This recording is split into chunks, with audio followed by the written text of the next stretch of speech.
last week I just had it record to my computer. It was a little bit easier. It took a while to download it.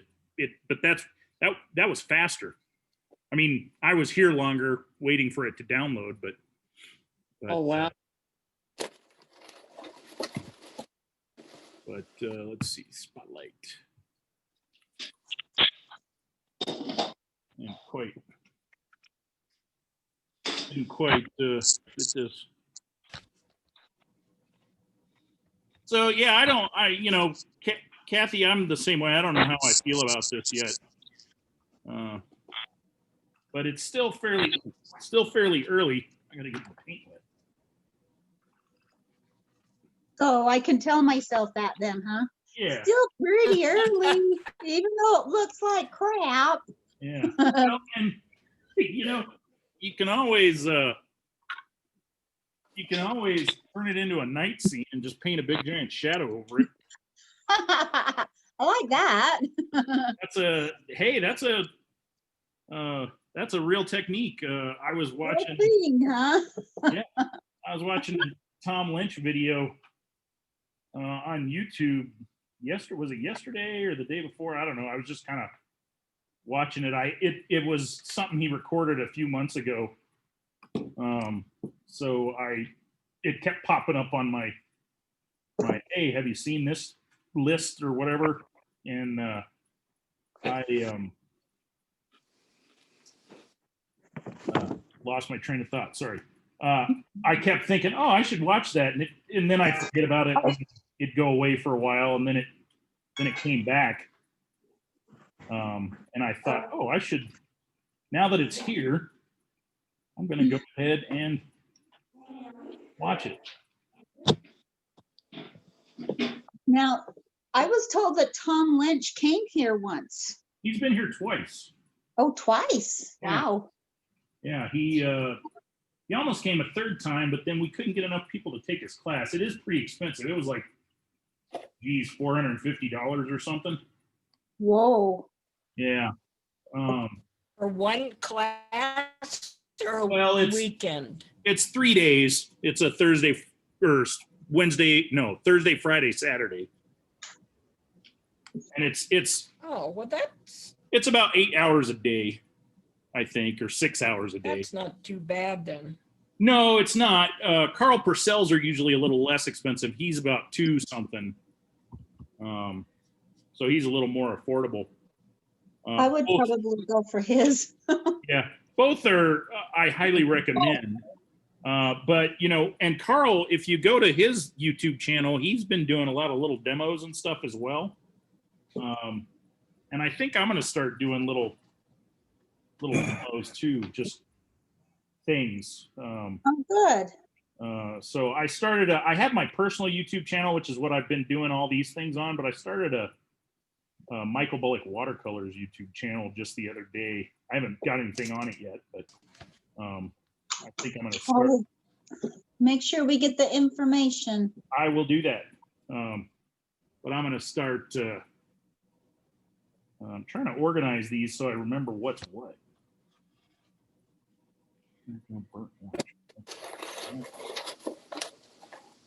It's especially nice to have little mini tutorials like that to work from. Yeah, so I thought, I could do one where I'm just showing how to do a sky, or one where I'm just showing how to do, a small little thing, that kind of stuff. Tom's are more, like an hour and a half classes, which is fine. And he goes through a whole painting in an hour and a half. He, I think, paints a little faster than I do. Well, plus he doesn't have anybody, it's live, but he doesn't have anybody really, his wife is there asking questions that people send in, but, it's just something, I don't know. It's not quite a classroom situation. And he doesn't spend a whole lot of time on that question. It's usually a quick answer. Maybe I should just get better at being more succinct when I answer questions. Okay, so let's see. I think I'm ready. But anyway, he's been doing a lot that are. Anyway, I was watching this to get back on point that I was trying to make. I was watching this video. It was on night paintings. And I haven't done a whole lot of night paintings. I've only done like one that I felt was successful, and I think I sold it. In fact, I know I sold it. No, I've done two that were successful. Both of Taos Church. Wow. Okay. Anyway, he was talking about like one of the first night paintings he ever did was when he had a day painting that wasn't very successful. So he did some dark washes on top of things and made it a night painting, and it actually made it work. I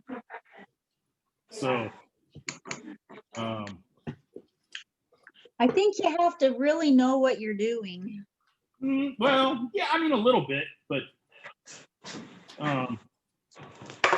also just have to be decisive. Yeah. I'm sorry to interrupt, but I just got a call about my mom and I have to go. Okay. Well, I'm gonna if you're able to come back on, but if not, yeah. But I'll I'm recording this, so. Right. Yeah, she's about 45 minutes away, so I have to go see what's going on with her. Okay. Well, I hope all is good. Thank you. Yeah. Hope she's Hi, Paul. okay. Yeah. Thank you. Bye. Bye. Bye. Okay. So where are we? I have notes here to myself because I knew that I would forget, which I sent Linda a picture before I moved him off of my painting. And I don't know why I did that. I should have moved him off my painting. And then, because she asked me to send her a photo of the painting, which I probably should have done for all of you guys. And I didn't. One of these days I'll get my act together. Well, we probably got another year anyway. What's that? I said we probably have another year of this anyway. It seems to be that way. I know next semester is going to be pretty much the same, which is a bummer. But let's see if I can get that. Okay, this was moving weird. Is that centered pretty good? Yeah. Okay. Good. Okay. Tom has some fancy camera equipment that has a little zoom button. He pushes a button. It's all. I wish I had.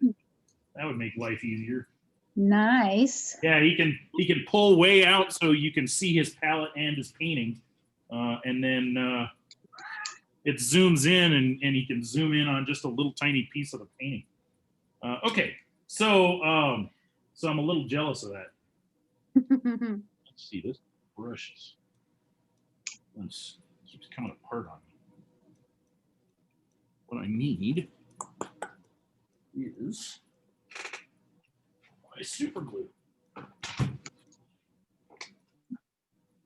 Sorry, I was going to use this brush. I could use the other one, but I'm going to glue it real quick and then I'll use this other brush while it's. I think it's clogged a little bit. There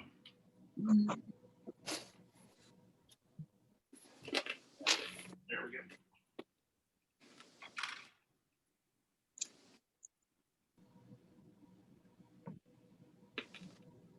Come on, get out of there. There it is. Okay.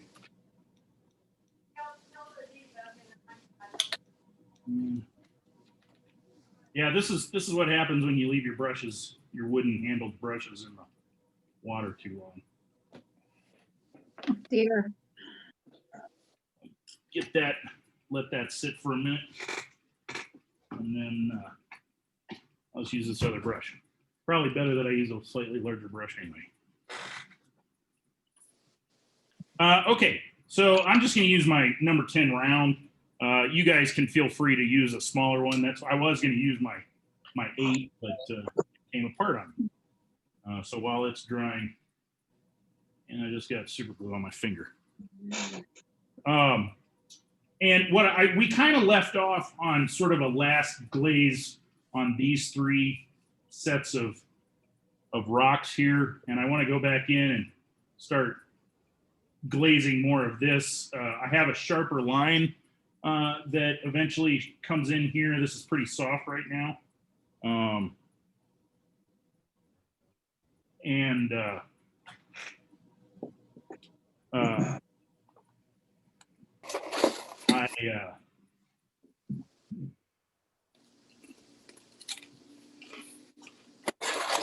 right, lost my train of thought again. Michael, Yeah. at some point, and don't have to do it right away, can you? I was following the tutorial today, and I don't like the way my peacock blue came in on the tall one on the right. And I was wondering if you could zoom, yeah, on that one. Uh-huh. Well, you had used some up at the top, and I just wondered how it looked close up for yours. Oh, I can zoom in on that real quick. It won't take me very long. This is, you can see I just have like a little bit right now, and right up in here. Yeah, And what I did was I put it Yeah. down, but then I went back in with a clean, I cleaned my brush and then went back in and lifted some of it back out. okay. And you Because that's the second place. that's the second place. Up at the top is where yeah, that was the place that I was having trouble with. It looks, I don't like the color of it, and I wanted to see how yours was, but that's I'm fine. not sure I Thank put you. the peacock there. It looks like I just did it here and a little bit in here. Now, I'm not Yeah, done that's with what that. I So, mean. yeah, so you could lift a little bit of that back up. Try lifting it and see what happens. And if you still don't like it, Yeah, what I will. do is take that and add just a little bit of like alizarin crimson or something on top of it. Either alizarin crimson or Yeah, I don't have. Oh, you don't have an alizarin crimson? I have no, I have crimson red is the only crimson I have. Is that pretty red or is it a little more on the pink purple side? It's pretty red. Yeah. It's actually yeah. Yeah. Do you have like quinacridone magenta or permanent magenta or one of those? I have queen magenta. Yeah, I have queen magenta. Yeah, just use a little of that. If you can't lift some of that back out, then try using a little of that quinacridone magenta. You know, that's pretty much what I got right there on top of it. Okay. Just just kind of experiment with it. Anyway, to get back to what we were doing, right here. Yeah, sorry. Oh no, that's okay because I'm eventually going to get over to that anyway. Right here is kind of where we left off last week. We kind of worked our way across and then came back over. Still, building this up. And so I'm going to grab a little quinacridone violet. If you don't have that, take like a magenta and a blue, or if you have just like a slightly, if you have some sort of violet, that probably would work. Or as I said, the quinacridone magenta would work as well. It's a little lighter, pinker than the quinacridone violet, but you can mix like a tiny bit of peacock blue in there and it'll be close to the same thing. Anyway, I'm going to come back in with just a bit of that over here. Let's see, and I'm just going to add a touch of, I'll show you what I'm doing on my palette over here. You can see I went over and grabbed a little of this royal blue that was over here in the corner and I added a little bit of that so you can see that it's just a bit bluer. And then I'm going to come back down and add that. There we go. That's I don't mind the slightly pinker version on top, where it'd be a little bit more, in theory, a little bit more light. but I want to bring this kind of slightly darker purple. And I could have used something like, let's see, I have some, what is this? Some sort of violet. I can't remember. Or purple. It's like quinacridone purple or something. I don't remember. And unfortunately, there's too much water for me to turn it upside down. I could have used something like that. Even like a mauve or any of those kind of colors. So I'm just gonna kind of bring this down. Basically, I'm trying to push this rock behind that rock. Just by adding this. And then maybe as I come back up here, I want to move back into that quinacridone magenta or just pure quinacridone violet. And then I have a pretty nice sharp shadow edge right here that I'm going to continue to kind of pull down. It's just a kind of a jiggly, wriggly. I don't, you know, it doesn't have to be exact, but this is kind of a bit of a not super straight, but kind of wiggly line coming down. There you go. That was the word I was looking for, was wiggly. And then I'm going to get a little bit of that darker purple mix and come back in and blend the two together. So here I could come back in with a little water and some quinacridone magenta, and then back into that darker violet that I mixed. I got a little too dark, but that's okay. And again, it's going to push these rocks behind this area here as well, which we're going to come back to here. But when this dries, I'll still be able to see some of that texture that I painted underneath it.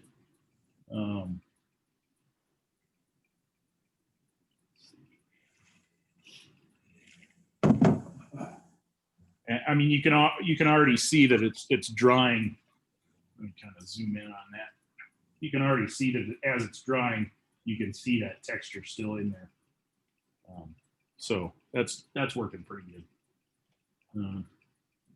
One thing I do like, I forgot to draw it, but there's a little tick of a turn at the top here where the shadow kind of goes back over that way a little bit at the very tippy top. So I wanted to kind of add that. Man.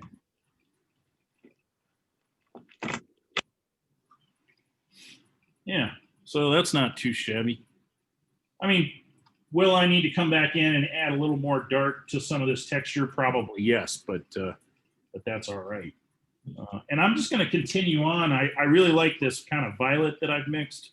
So I'm going to just keep working with that. You'll see I took that, I took a little royal blue, added that to either quinacridone magenta or quinacridone violet. Either way, you get something similar. And I just want, I don't need too much down in here, but I want a little bit just to help push this little space back down in there. I need to get a pretty nice point on my brush. I washed it out and then kind of dried it out a little bit just so I can pull some of this. And I got a really nice point on it, although there is a little bit of a weird bend. I don't even know if you can see that. Yeah, there you go. You can kind of get a little weird bend that I'm kind of compensating for, but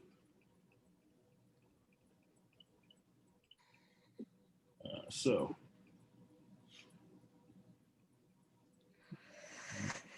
There's not a lot of dark on this rock, but there's a lot of little dark lines. So I need to just kind of.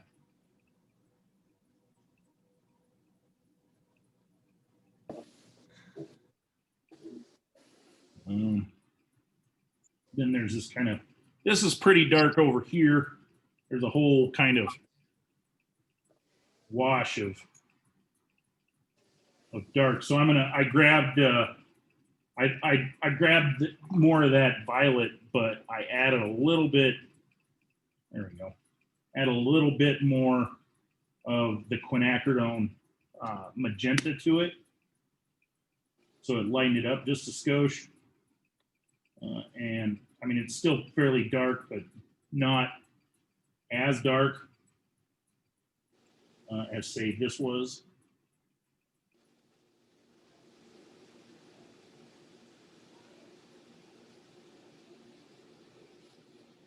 Let's see. It's kind of a weird shape. I think I drew this shape backwards, but that's okay. It doesn't matter. I think it's supposed to be a little more tall on this side. And what I can do is actually put more of this in shade, push it back, just to kind of fix that shape a little bit. In my head, you know, let's see. The cool thing is nobody will ever really know that this isn't the way it really looks. So I'm just going to push this back just with a little dark. What I did was I got a little of that quinacridone violet and mixed it with a lot more of the royal blue, or yeah. And so I've got that light, pretty dark violet there.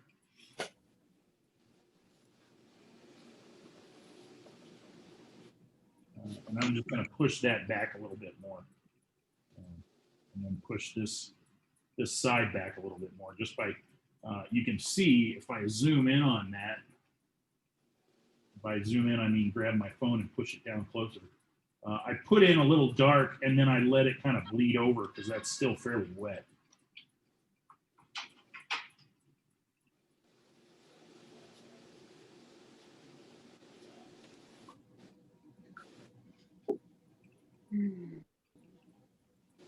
So in fact, I'm going to grab just a wee bit of the alizarin crimson. If you don't have alizarin crimson, actually, yeah, if you don't have alizarin crimson, just use quinacridone magenta, or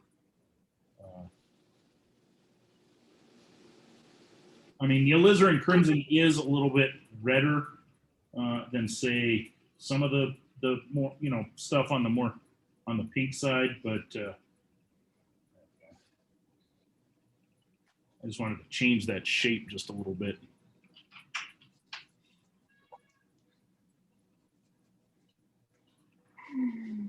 And then bring this down into this section. So, so I was using that alizarin crimson, and now, without washing my brush out, I picked up a little of that violet just so I can get the two to kind of blend into this little rocky crevice.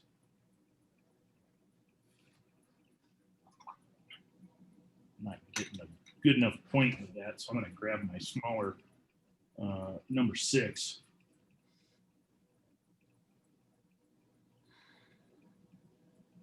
I may have to use some brush reconditioner on that. I think I let this sit weird, and it got a weird weird angle in the point there, which now I can't get the phone to focus on. But that's all right. You get the point.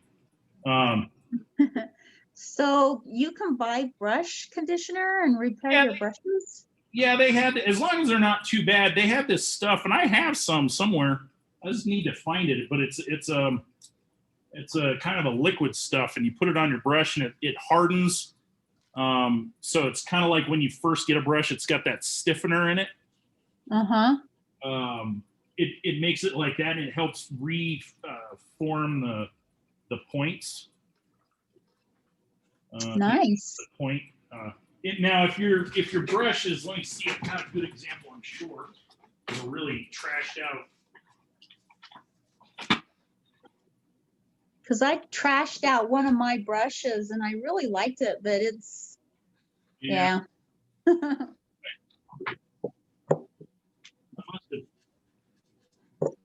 down here. Let's see. Like some of these, I have some of these. Here we go. These are some old Grumbacher paintbrushes that I have. This one might be a little too far gone. I'm not sure. But you can see how all the hairs are. This one is in pretty bad shape as well.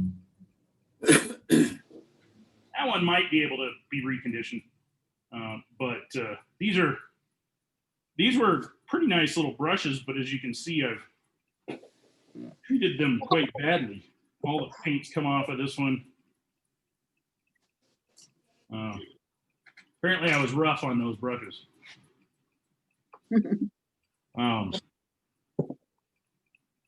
But I save them because sometimes you can cut, I'll cut them for I'll do a little trimming and cut an interesting shaped brush. So that's kind of why I save these worn out brushes. But these are all natural fiber. I can't remember what they are. But yeah, there is some condition. I don't know that I could. This one may be a little, like I said, a little too far gone. It kind of looks like a makeup brush now. But that's kind of why I like to use the. I mean, I really like natural fiber brushes, like a Kolinsky Sable or something. They're just super expensive. But I like these synthetics that I've been using. Because they last a little bit longer. And apparently I'm rough on brushes. Okay, so I'm going to come in. I think what I'm going to do is purposely paint a little. I'm going to come in on this now. I'm going to purposely paint a little peacock blue up here just to see what happens and maybe how we can fix it. So we've got this pretty big shadow that kind of comes in here. Now I'm going to paint that on, but then I'm going to use a little more water. Let's see. I guess this kind of, looking at my sketch, I've got like a little shadowy area that comes down here. Maybe I'll come in with a little violet now. It doesn't have to look exactly like the photo or the sketch. And now I'm going to switch into a little of this darker violet.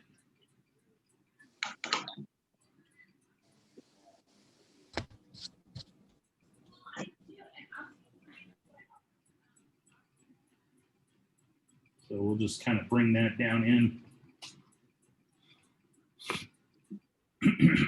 This actually, let's bring in a little more of that peacock blue right in there.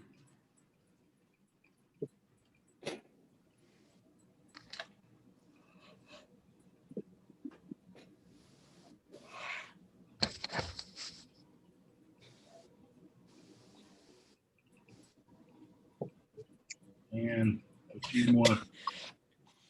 What I'm doing with some of this dark is going over the kind of medium tone that I had already painted, but on a thinner, with a little bit thinner stroke. If I need to, I can always switch. I was using my number 8, but I could switch back to my number 6 really quick. And let's see. I don't know how well you can see what I've done there. But you can see this is a little bit narrower stroke within some of these medium tones, just to show that there's some even darker darks, but I want some of that mid-tone to show as well. Hopefully that's making sense. So let's see, this actually comes down, and this is actually a fairly sizable shadow here. So I'm gonna bring all of that down and kind of commit to pushing this crack back here into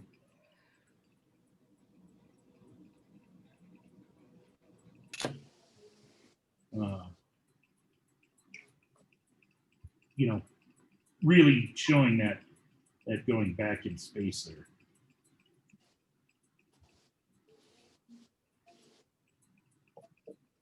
Let's see. Take that in there.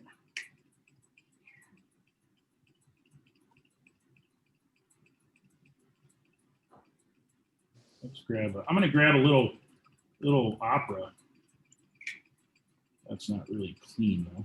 My brush wasn't clean, so I'm going to grab a little opera and put that in on top here.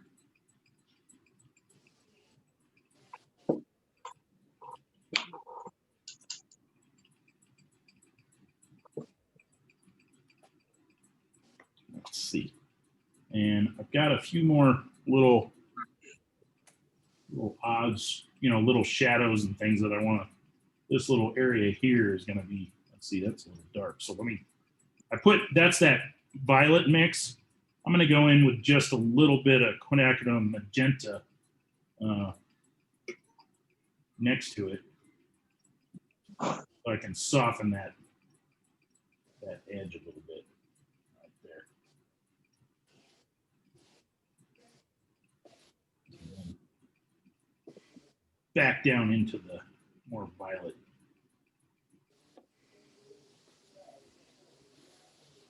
Yeah.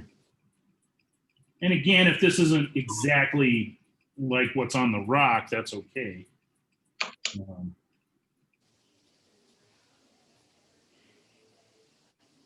So, and I'm not too sure. I'm real happy with Janie. I kind of put that on there just to see what would happen.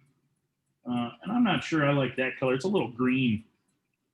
Yeah, that's what had happened to mine. Yeah. I was able to lift it though. You weren't? I was. Oh, you were? Oh, okay. I could. Yeah, okay, Yes. good. Yeah. I'm going to try just adding a little bit of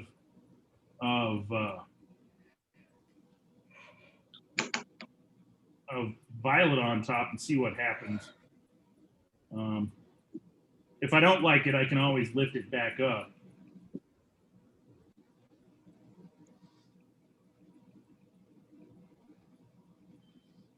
But I kind of like that dark that was making. I just didn't really care for the green necessarily.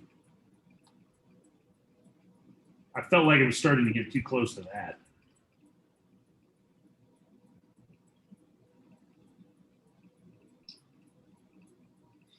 Let's see. I mean, it wasn't terrible. It just wasn't my favorite.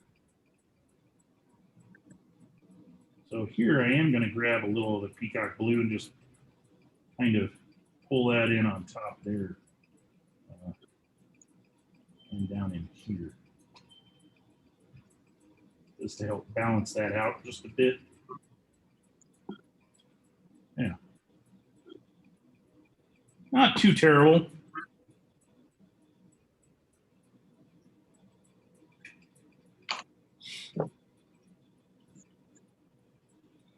Yeah. So I think what I'm going to do is let that dry, see what happens. I could I'm going to grab just a wee bit of Andrew's turquoise and plop that in there just to get a little bit of color variation before that dries. See if that helps a little bit.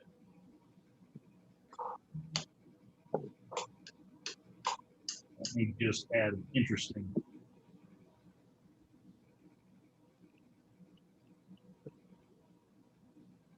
something to that, where it's less green, a little more turquoisey. I'm gonna try that too. It's a little hard to see. I don't know how well that. So I'll zoom in tight so you can see. Like, yeah, it's even dark on when I zoom in. Let's see if I pull that. You can kind of see it. It's, lighting here isn't the Yeah. best, but. All right. What I wouldn't give for a zoom. Okay, so I kind of want to deal, while we're waiting on this stuff, I kind of want to deal with some of this. Now, if we look at our source photo, that are just a bunch of little juniper trees, and I don't want to sit here and draw. Let's see. Well, I don't want to I don't want to sit here and just, draw tree after tree after tree. I don't want to paint like all these little individual trees. It starts to get, well, I don't even know if you can see what I did. It starts to get, well, it's hard to be random. And instead, we're just going to paint some texture on this. Kind of similar to what happened here. So that's what this note was. It was actually pointing at this space here. So I want to come in with a little, I think in this case, I'm going to use just a little Hooker's green. So you can see, I'll show you what I'm doing on my palette over here. I got a little Hooker's green. So I want a little puddle of that. I think I'm going to use a little quinacridone gold. So I want a little puddle of that right here. If the two run together, that's okay. Let's see. Probably I'm going to want some of this violet color. So I'm going to grab a little quinacridone violet, put that down here, and a little royal blue. Maybe not quite. Yeah, there we go.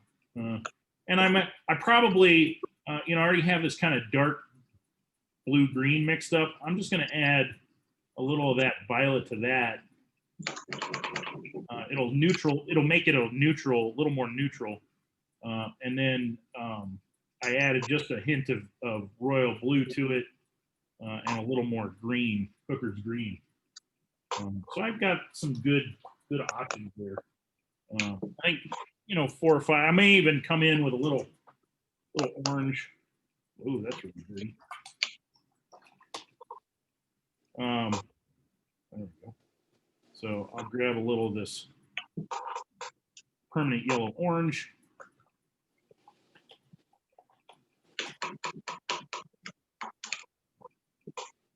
And let's see, I know that I want this side to be darker to help push this forward. So all of this back in here needs to be darker. So we're going to work towards that. I'm going to start with a little, I think, quinacridone gold. And all I'm doing is kind of just, this is going to be kind of an abstract-y wash first. So I got a little quinacridone gold, and this is a little of the Hooker's green. Abstract-y, I don't know if that's a word. Let's see. I'm going to come in with just the corner of my brush. I grabbed a little bit darker, that darker green mix on the corner of my brush. Let's see, I'm going to go back to the quinacridone gold, drop a little more of that in. I don't want to go so dark that I'm darker than this spot, but I definitely want to be darker than what I've got going on here. So let's see, I'm going to grab a little violet now. Pull that in there. I'm also not going to totally worry about covering every little bit. Let's go back to just the green. So that's just Hooker's green.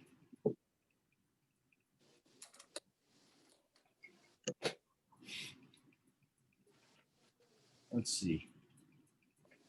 Let's grab a little of the orange as we get down into here. I can start to kind of sculpt the tops of these trees a little bit and decide if I want a little more light around them. So let's go in with a little darker color. Let's see. Grab that violet again. I ended up not cleaning my brush out, and I had that Hooker's green royal blue mix in there, and I grabbed a little violet just to darken that up a little bit.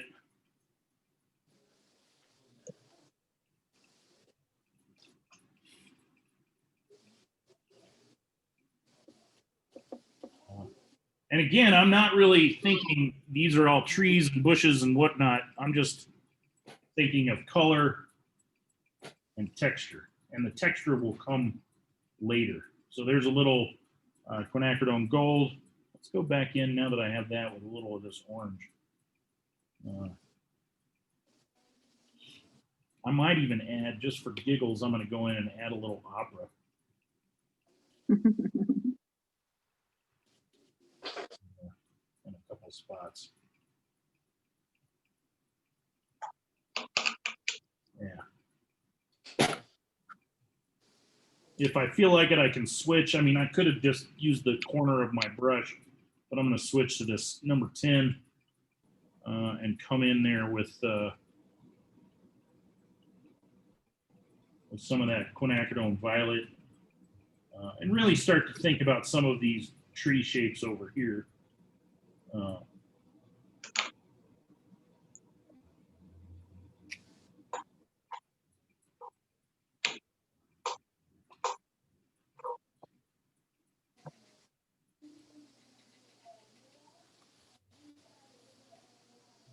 Pick some of that back up.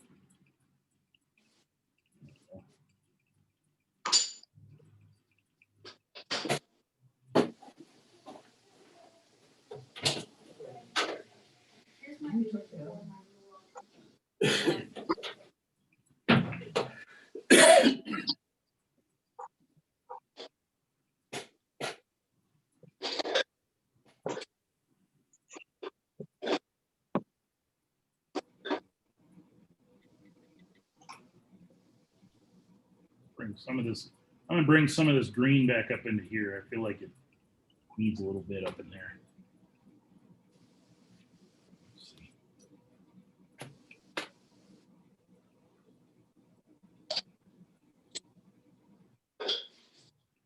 Where I feel like maybe it's a little too dark, I can go back in and pick some of this back up.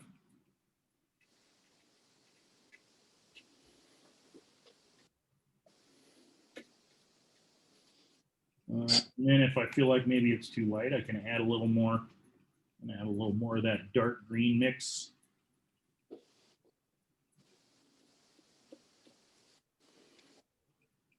Maybe. So again, I'm just building up a glaze. You can still see some of the old glaze through it. And then I can go in and add a little more water. But as we go, this will start to build a little bit of a texture. Later, I can go back in and lift some out. And I want to do a little bit of that same thing up here, but a little bit less. So I want to use a little, I think I'm going to use a little, it's actually alizarin crimson up in here. So I just got a little alizarin crimson. If you don't have alizarin crimson, opera would work with just a hint of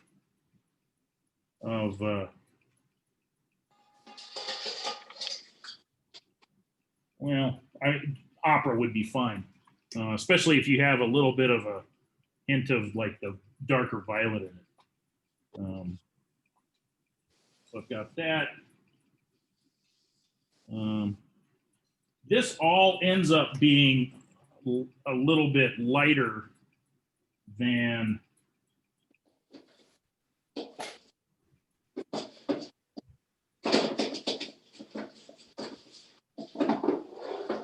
one. So I'll probably end up painting some shadows or something over the top of this. So I've got some of that color going on. So let me go back in and grab some Hooker's green. I'm going to grab a little Hooker's green and actually mix that with just royal blue. That's this one right here. This one has a little too much something else in it, but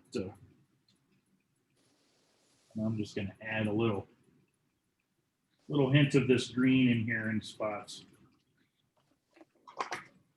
Now that does seem dark, but it's also very wet.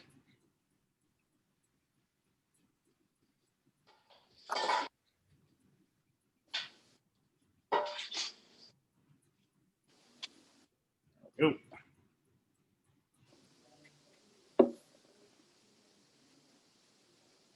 And let's see, I'm going to put a little of this violet. Feels like there should be a little bit of a dip here, maybe that's catching.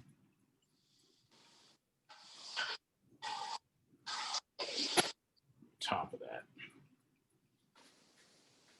that. Let's see. I want to add a little more, just a little more opera than what I've got into some of that area there. There we go. So right now it kind of looks like a calico mess, but that's all right. Get some of that back out.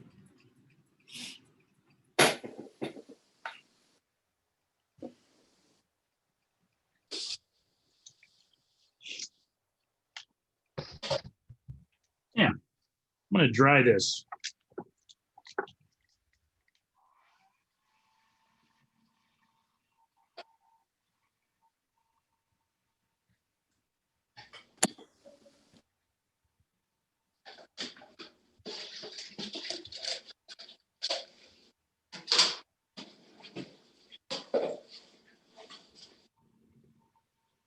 I can even pick a little bit up with a Kleenex if I don't like, just to add a little more texture. That's not too bad though. And maybe I want to add, as it's drying, maybe before it gets too dry, I may be too late. Yeah. Let's see, there we go. Might be able to get a little bit of a blossom to happen there where it's not too dry.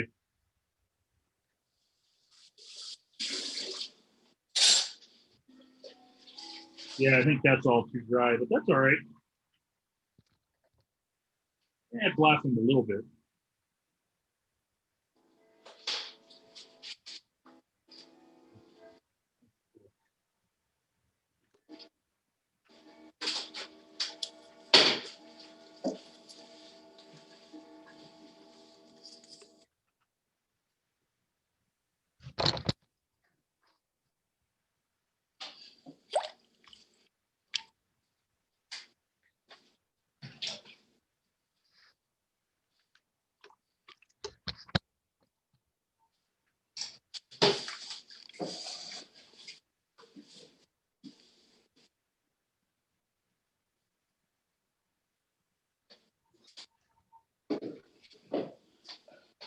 That's pretty good. Whoa.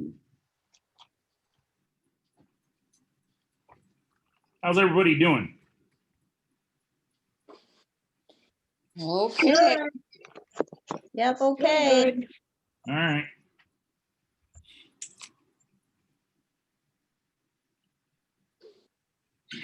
Making a mess.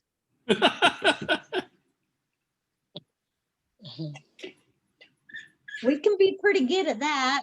Well, I've made my share of messes too, so. All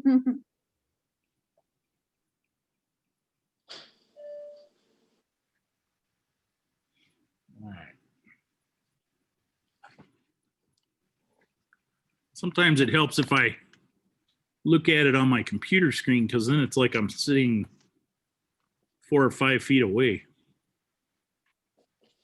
I can kind of see what's working, what's not.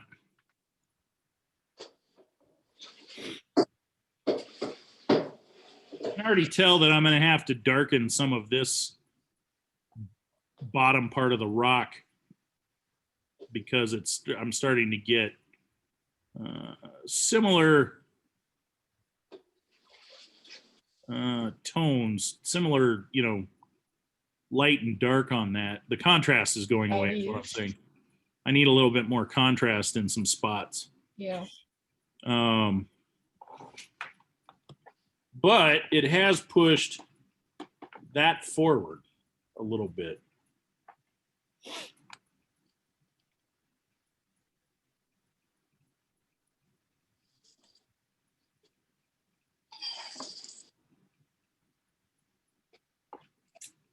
Now that this is dry, I can also go in with like a nice round brush, and I can make some you know, some shapes. I can create some texture and shapes with my brush. Let's start out with a little of this violet mix that I have. So it's mostly quinacridone violet with just a hint of royal blue in it. And maybe, and really all I'm doing, I'm kind of giving the impression of some sort of foliage kind of things. Just kind of doing something like that. Now, obviously that's kind of contrived and weird looking, but now once I pull this, I lighten it up, lift some of it back up and create this kind of interesting shape.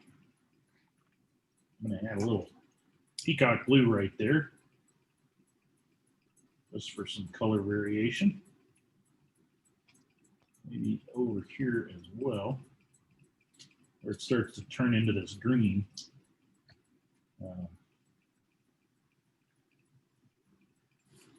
So just texture. That's what I'm putting more of down here. It doesn't have to be anything in particular. Let's come in with that royal blue Hooker's green mix.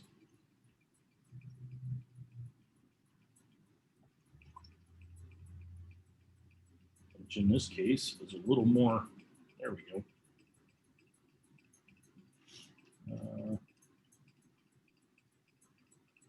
Let's let that kind of bleed into that just a bit. See what happens. And just create some interesting shapes there. Pick that back up, maybe come in with this kind of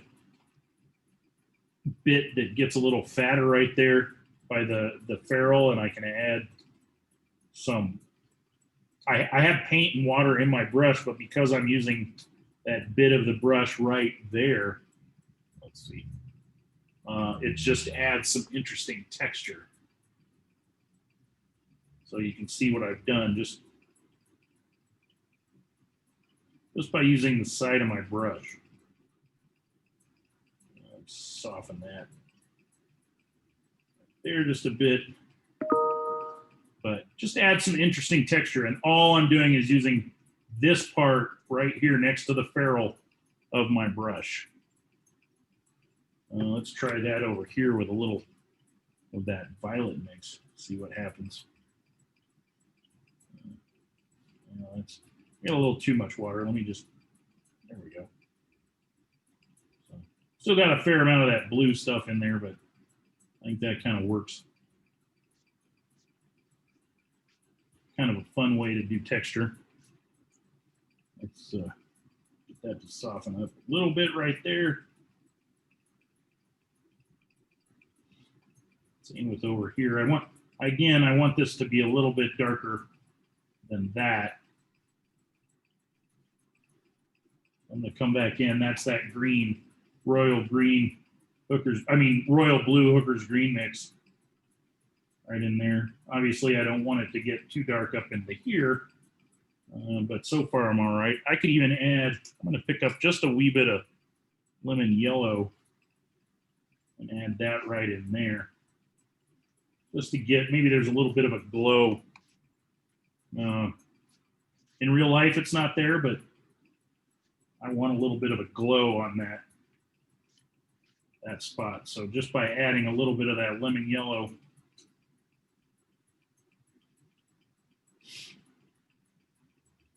but as you can see, this texture buildup is already starting to look like some sort of foliage. This I'm not really caring for, so I'm just going to kind of come in and lift that little section of that up. Let's come back in with a little of that purple stuff down in here.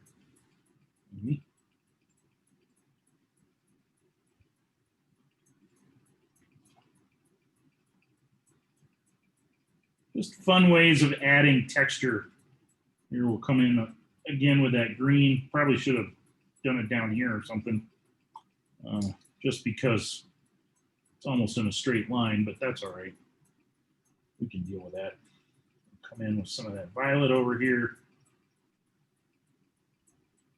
Soften that edge.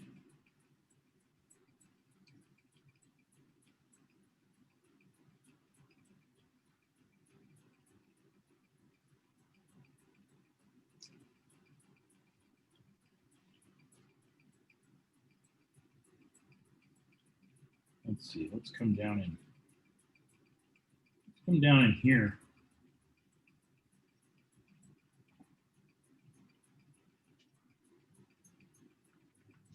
And add a little more dark down in here. A little of that green, and then I'm going to come in with a little of the quinacridone violet royal blue mix as well.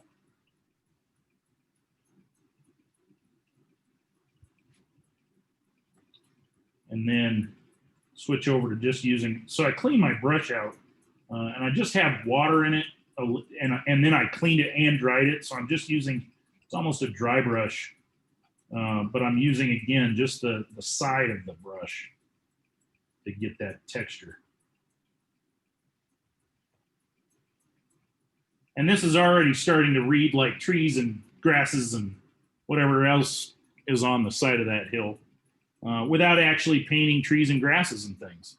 I'm going to come in with a little opera over in here. Just feels like it.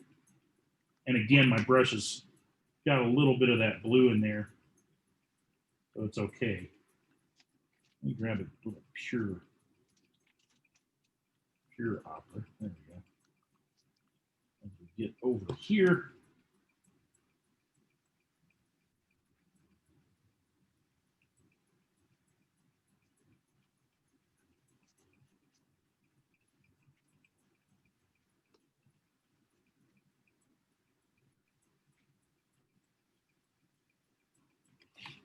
yeah. I'm not sure I need too much more than that. I mean, it's reading like foliage, like plant texture of some sort, whether it's trees or shrubs or grasses. It's not important. It's just kind of an organic shape. Let's see. I think I'm going to just put a little bit more texture right in there. Yep. Again, go back to maybe the side of my brush.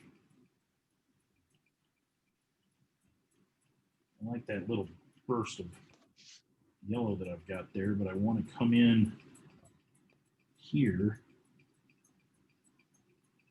with another little bit of dark behind these foreground trees.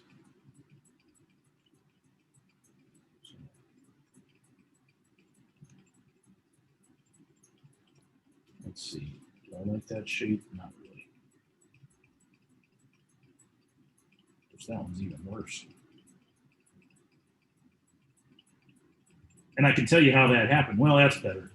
I was holding the phone, my phone down here where you can see it, so it's kind of in front of my face a little bit, and I was painting while watching myself on the phone.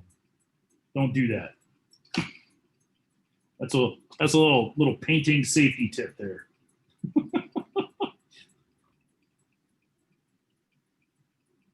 There's a slight delay. Yeah, that's funny. Maybe I'm the only one who thinks that's funny. I don't know. There. Yeah. Yeah, that's starting to feel like something here. That's pushing that stuff back there. As I get up, it's a little lighter. So it's lighter than this, although I'm going to have to make that a little darker, I think. But you see how that's starting to read like foliage texture. I'm actually not too unhappy with that. I don't know if I'm 100% happy with it yet, but Looks very good. let's see. Let me come in just a bit more of this side brush texture right there, and then clean my brush out and soften it a little bit. Just to give a little more of that violet in there. Yeah.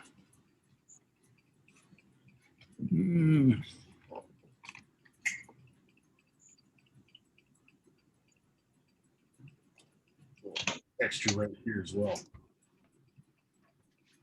I'm going to come in with a little of this orange that I've got here.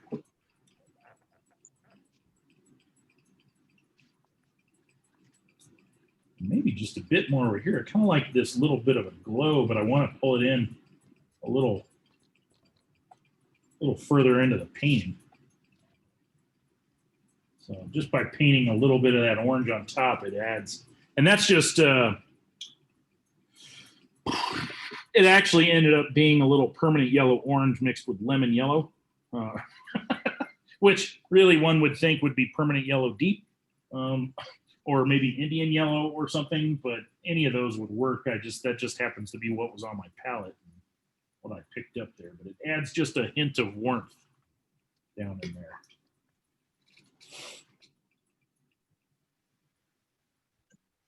Yeah. Still, this is pushing forward, I think, pretty okay. Not totally sure I like the shape that I've got there, but that's all right. It's not the end of the world. I'll lift just a hair bit of that right there. Soften it just a smidge. Let's see. And then grab a little of that. I'm going to actually mix a little of my Hooker's Green Royal Blue mix with a little bit of the violet. And straighten out this little bit of edge right here. And that pops back into there.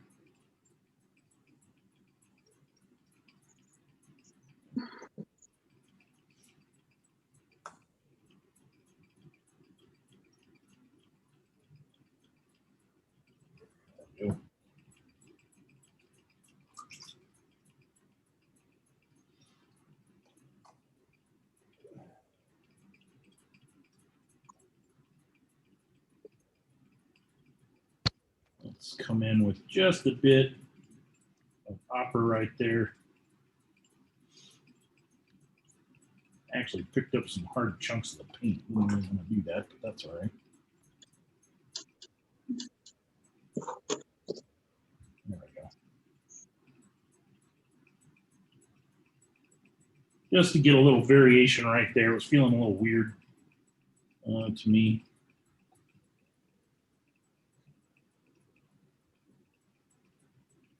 Pull some of that back up into here.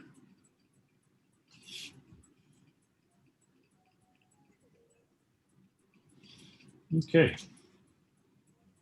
I think I'm happy with that. I don't want to work on it anymore because I don't want to overwork it. And I'm on the verge. So I'm going to dry that real quick.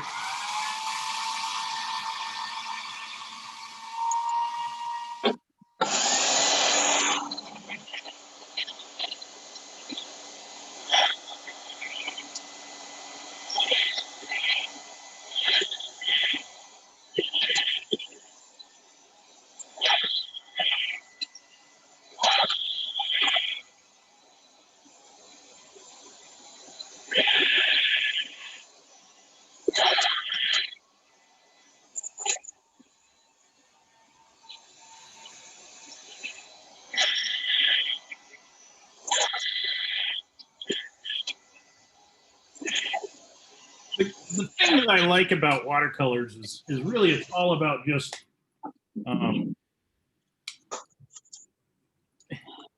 having that feel, that you know, that whole thing where if it looks like it, seems like it, then it must be it kind of thing. You know, feels like shrubby, bushy thing, so that's must be what it is. Michael, how many more classes do we have this term? That is a good question. Let me That's the wrong. Let's see. Where did that go? This one? No. This one. Let me look it up. Stop it, Kathy. You're going to start us off. Oh, sorry, I thought I was on mute. Okay, I'm going on mute. I never know what I'm gonna be doing. Let me look here real quick. Faculty.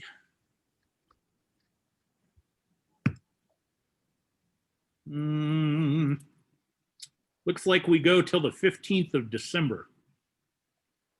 So what is that? Let's look Cool. at the calendar. We've got 1, 2, 3, 4 more classes, I think. Yep. 1, 2, 3, 4. Cool. Okay. So yeah. A Okay, month of we're- classes. I thought we We didn't. we Because don't of, have next week, do we? Since it's, Oh, you know, well, let me Thanksgiving. look at that really quick. That is a good question. We may only have 5 more. Let me see. Where would I? Let's see. Where did I? They told me that once. It could be that we don't have class next week. I'll have to double check. I don't have it on my schedule. I didn't write it down on my calendar, so I think somewhere along the line it wasn't written in for that week. Yeah. I think you're right. I think so. We really only have 3 more classes after this one. Shoot. Yeah, that's what it looks like. time enough to do another painting. Yep. Woohoo. Yep.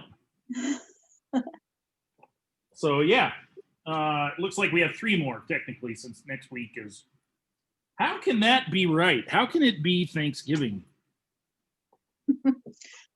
Well, Thanksgiving is on Thursday. Yeah, but I mean, like, how can it already be here?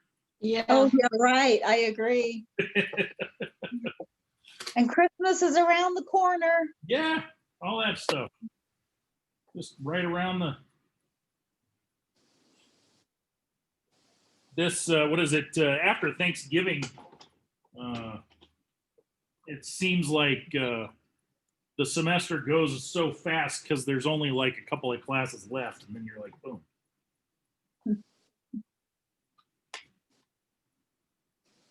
Even my class that, well, if I was normally, if I had a normal class, since I'm teaching independent study, the one student that I have, she is so far ahead. I think she only has like a couple of out of class assignments left, but she's done with all the labs. She's been done with them for a while.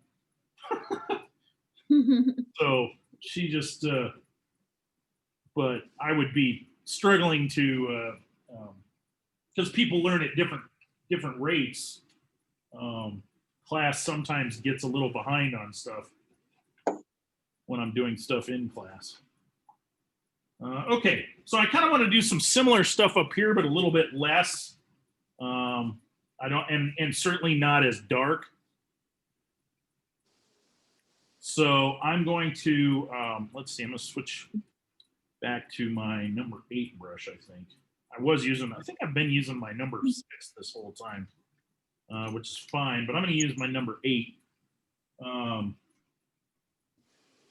If you're using a smaller brush, that's okay too. I'm just, once again, I'm going to be using the side of it, so I want that bit where it's a little bit fatter. Really, even this one has a little bit of fatness. Or if you really go crazy, where's actually this brush that I have, this natural fiber brush, this Kolinsky Sable, if I get it wet, you can see how much fatter. Let's see, I don't know. Can you tell that it's so much, it's a flat, but you can see that it gets so much fatter right here. And that allows you to paint some of this cool texture. I mean, any of these brushes, I can do it with this one or for this one too, but okay. So I'm going to come in right now. I'm just going to use a little of that violet mix, but on the lighter side, so it's going to be more quinacridone violet versus the darker blue violet that I mixed. And I'm just going to come in and kind of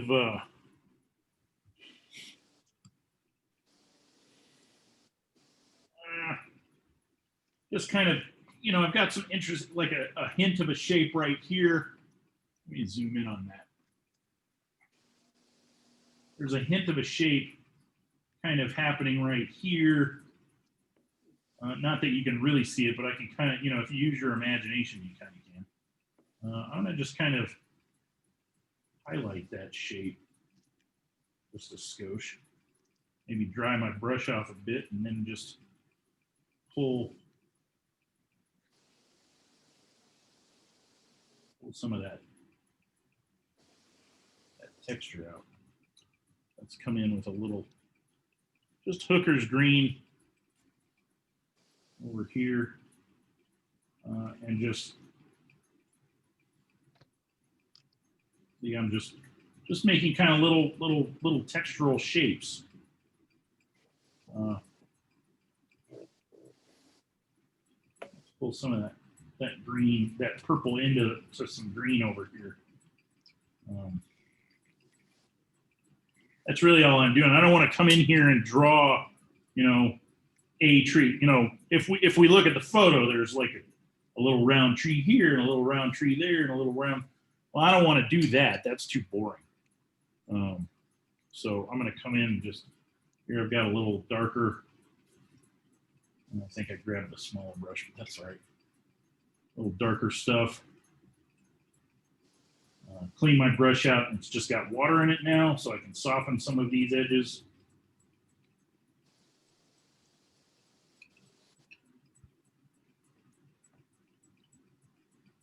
Let's see, maybe I'll use a little peacock blue. I've got a little of that over here. Just bounce it out over here. Just there, I was using the point of the brush, and now I'll just use the side. Let me dry it off. Just kind of dry brush that a little bit. I mean, obviously it's not perfectly dry. Otherwise there wouldn't be, but I've dried it off so it doesn't have as much water in it. Let's pull a little of that.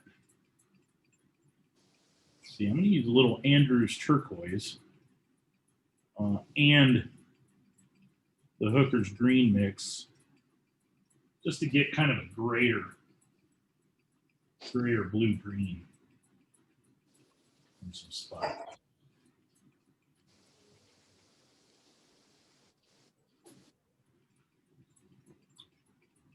It's a little hard to tell, but it is a little grayer, a little more neutral, but not a dull neutral. It's a kind of a vibrant, more vibrant neutral. And I think that's all I'm going to add for right now. I'm kind of happy with that. All it is just the texture. I'm not painting specific trees, types of trees.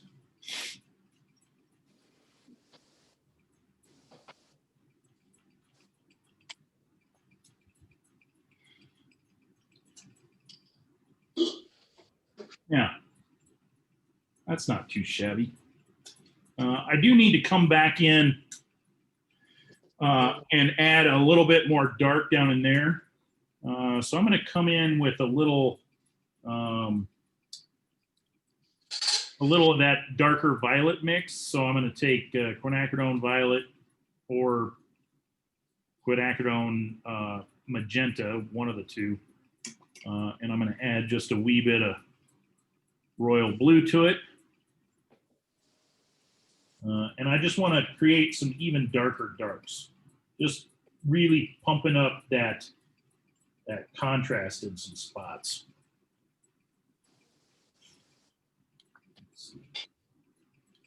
I'm using my small brush because I want to be able to get some pretty fine little edges. So This one seems to have the best point on it.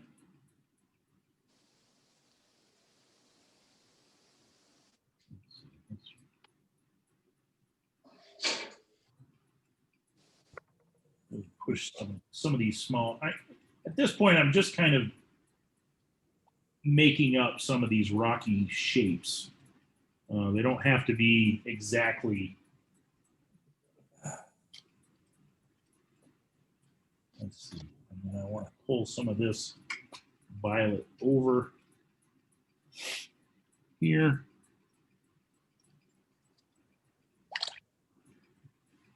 Yeah. And then also back up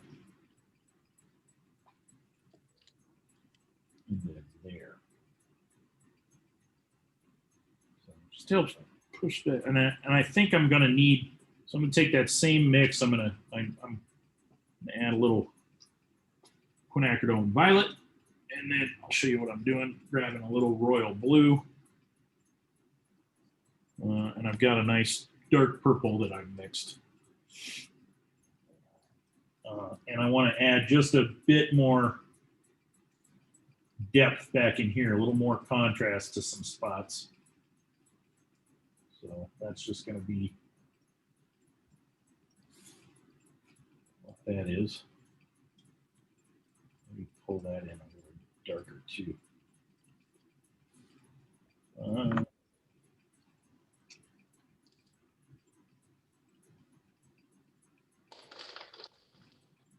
So basically, I'm breaking up some of these flat-looking shapes with more darks. They're dark shapes, but I'm breaking them up with an even darker dark. And then I'm going to come in and add a little more depth to this crack over here. I don't even know if this crack exists in real life, but I kind of like that shape. And I just want to push it back a little bit more. And then same with over here. I think I'm just going to add a wee bit. Just, let's see, I don't even know. Let me zoom in, show you what I'm doing. Just adding some fine little detail, textural lines right in there.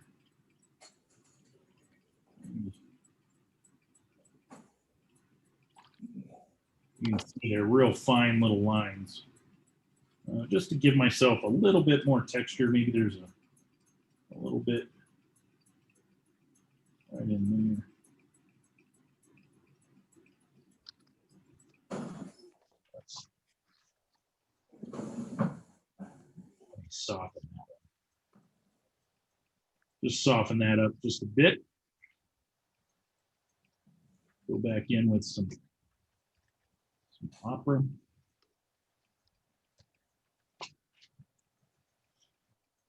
And really all that's doing is just adding a little bit more, minor little darker, midtones, little shadowy bits to some of this, just to break up that large light shape.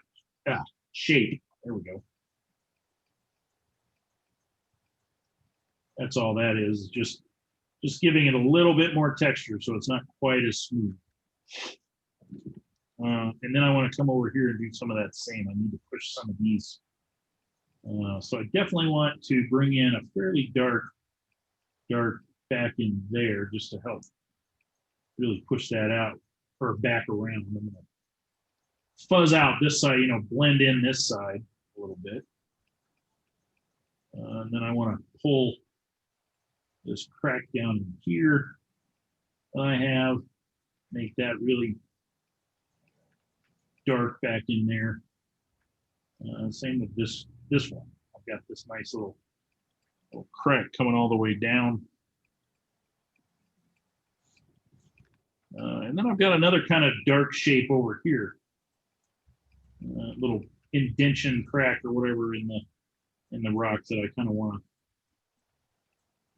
to emphasize a little more.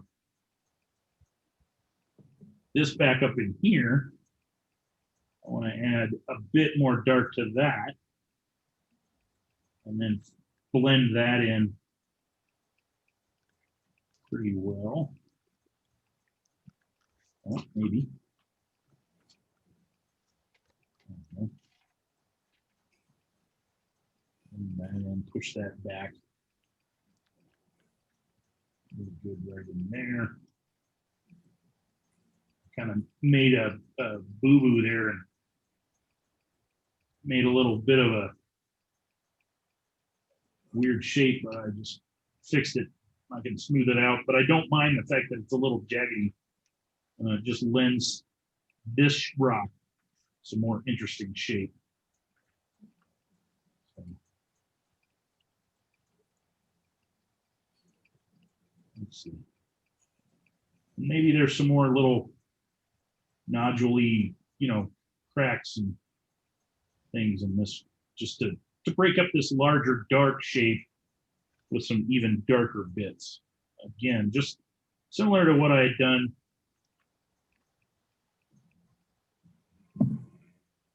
in the light over here with some medium tones. Oops, sorry, you can't see them.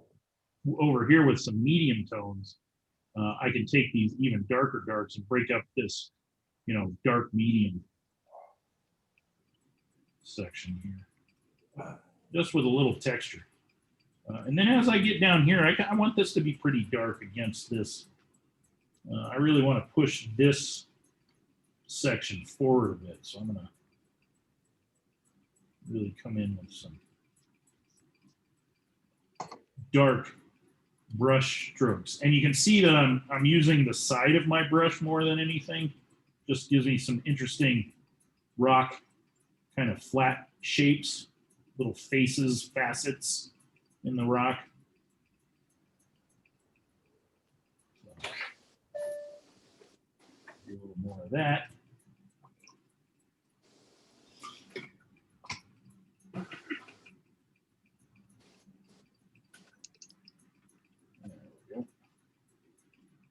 And then I can come in with just some quinacridone magenta, which is a little bit lighter, and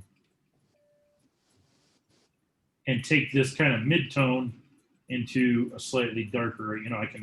I can break up some of this shape with other little rock facets, just to give it a little more texture. Once it dries, it looks really dark right there, but it won't be quite as dark. And if when it does dry, I feel like it is a little too dark, I can go back in and lift it. In fact, I can do a little of that right now, just to,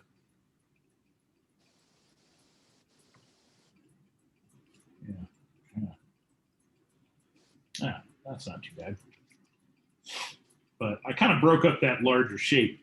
And I can break up, I can come in with some of this, and this looks dark, but it's not, because it's mostly water. And I can break up maybe we'll use a little opera over here. Just kind of break this shape up as well. Just add some little dimples and spots where, it's still kind of in sun, but it's not in full sun. Maybe it's got little minor shadows and things that aren't quite as dark as that, but aren't quite as light as the yellow. Maybe add a few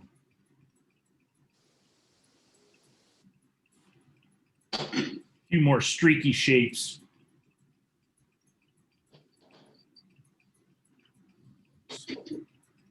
And this is just where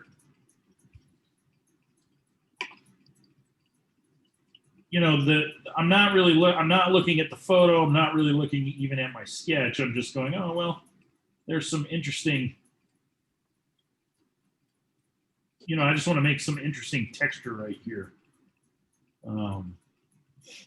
Yeah.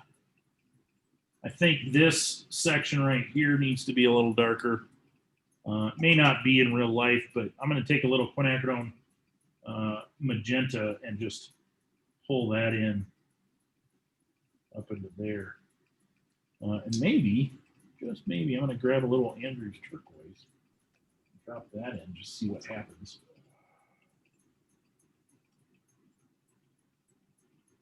That's kind of interesting. And really, I'm just using kind of the side of my brush again. Once I put some of that down, I don't know that that did anything with the turquoise, but probably had too much water or something. Let's see. Oh, violet just kind of helped this blend that shadow shape in there back down into the more darker violet mix down as we get down into here. And just a bit of that. Help push this shape forward here.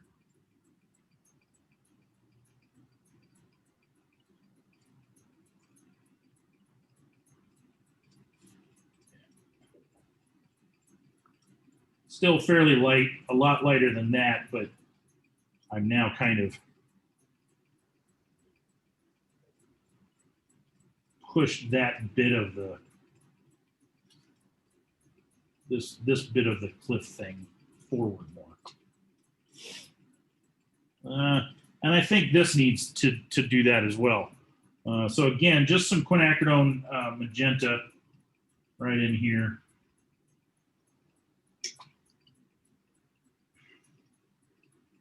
Or a lizard crimson if you have that. That would have worked. It's still lighter than this, but it's just a wee bit darker than what's in front of it. Let's see, I can even come in with maybe just a little permanent red. And see what happens. Just really do that. I don't know, that may be too much.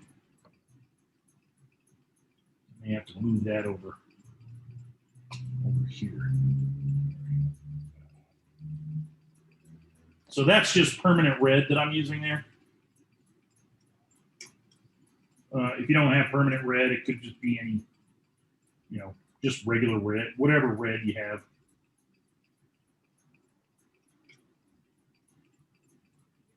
I think that was a bit much right there, but let's see.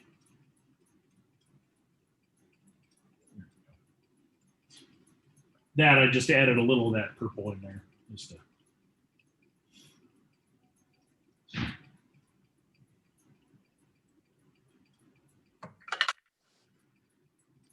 help push that back just a bit.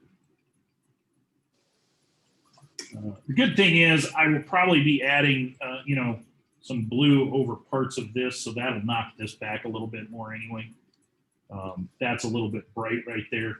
So you can see I just hit that with a real thin wash of that purple just to help knock this whole thing back. Only because even though it's kind of more forward than these, this is kind of where I want to really have most of my impact area.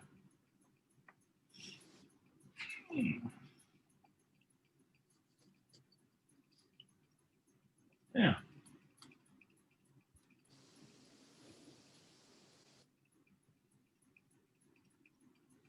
And I'm not sure how I feel about that. I do want to come in and break up some of these shapes.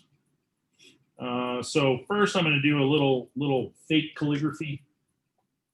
I'm just going to take my brush and paint some squiggles over a section here.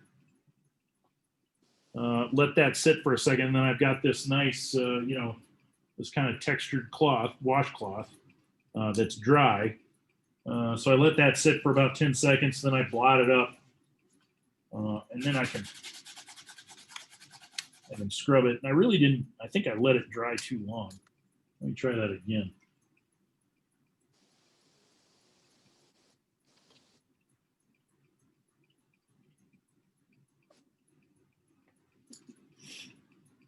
Set it for a second.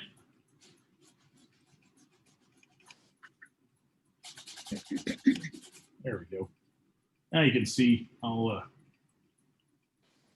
you can see it lifted up some of that texture. Let me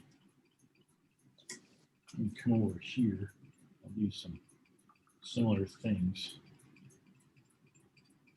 On this lighter green, it probably won't lift just because there's so much yellow in it, and yellow doesn't lift that well just because it's so light.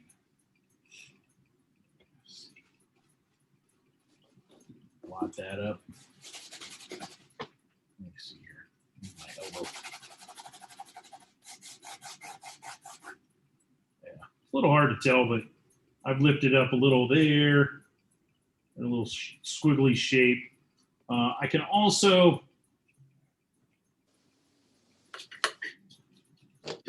use my dot sprayer. I could use my toothbrush.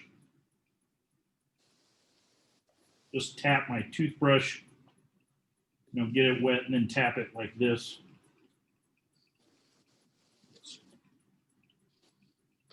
Yeah. No. Hold some of that over there. And real, it's whatever technique I want you want to use to kind of lift some of that and break up some of those shapes. Cool thing is I can go back in and add more darks and accentuate some of those places where I've lifted.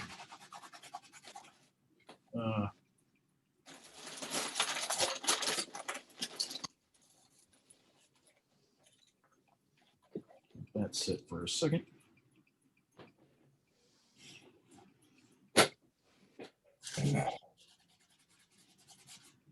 Yeah. So I can go back in like that. Ended up being one big blob. I don't really care for it. So I can come back in with some of that violet mix with a little of the Hooker's green, and I can break that up. I can just come in. Michael, Yeah. see the bottom of your painting where you what part you're working on right now? Yeah. There you go. Sorry. So that was one big giant shape, and I just painted this little. Well, I kind of changed that up a little bit just by adding. Literally, it went all the way around like that. It was one big giant amoeba shape. Here, this is one shape of. It's kind of funky. So just kind of come in and add a few more here and there.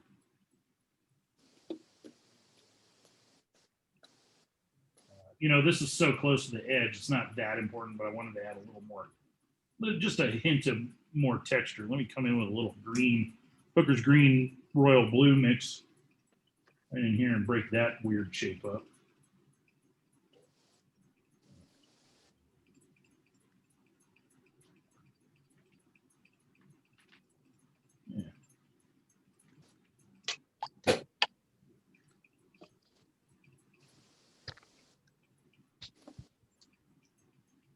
Just adds more texture, more tree-like texture. Over here, I think, this is a weird shape. Don't really like that, so I'm gonna break it up. Weird. Looked kind of like a rat.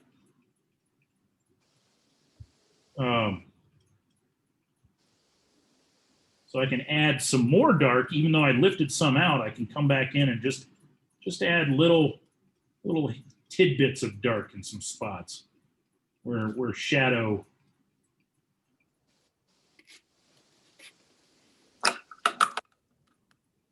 Yeah, that's kind of an interesting shape.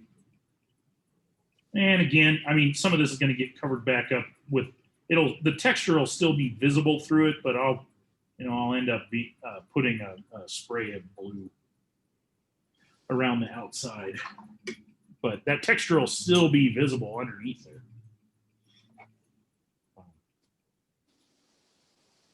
But yeah, that feels kind of evergreeny, juniper-y, whatever kind of pinyon-y, whatever kind of trees those are.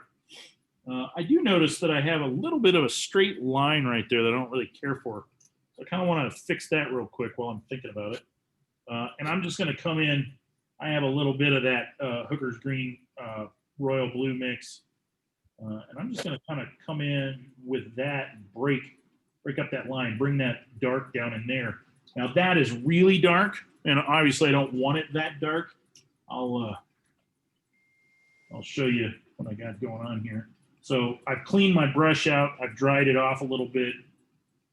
Obviously there's still moisture in there, but I'm just gonna kind of soften that edge there.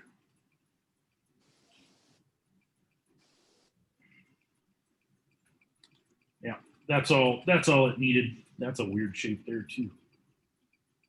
Come in with some of that purple. There we go.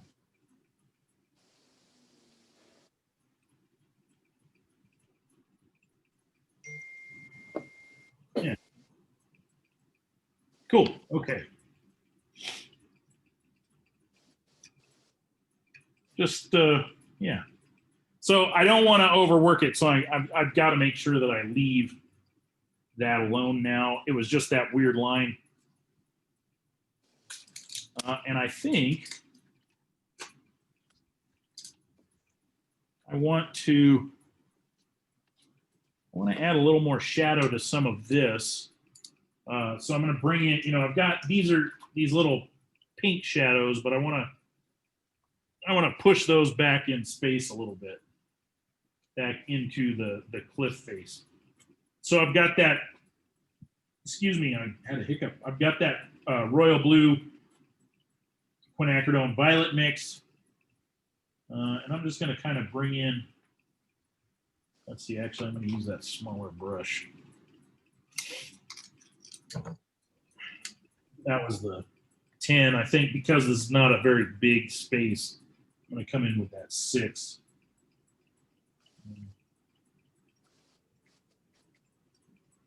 Just kind of push some of this. Again, I'm staying fairly loose on this. Or I'm trying to stay fairly loose on this. I don't know that I needed to use the word again because I think in my head I was talking. I was thinking I had talked about being loose on this painting. I'm trying to stay fairly, but I don't think I actually said it in real person or in real life. I think I just thought it. I'm trying to stay fairly loose with this painting anyway, is what I'm trying to say. So I don't want to get too caught up in any of these shapes, but I do want to push some of these further back with some darks. So I feel like they are in need of that. And I may even come in with some alizarin crimson. If you had quinacridone magenta would be fine. And I'm just going to push this whole bit back in space. So it looks like I've just completely gone over that, but you can see that if I add a bit more water to that, it's lightened it up just a skosh, but it's still, so that is still kind of reading like it's in sun. I can even lift a little of that back up, but without being too bright. Felt like it was too bright right there. And then I'm going to come back in with that dark right here. Add a little bit of kind of side, kind of angled shadow bits. Bring that back up in there.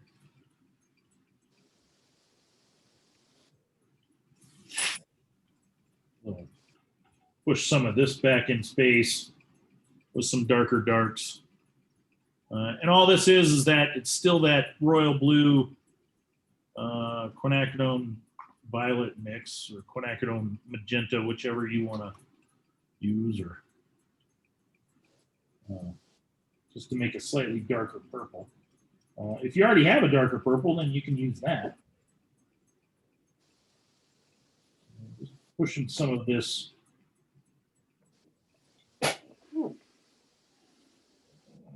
We get a little closer over here. I want a little more detail, but not too much.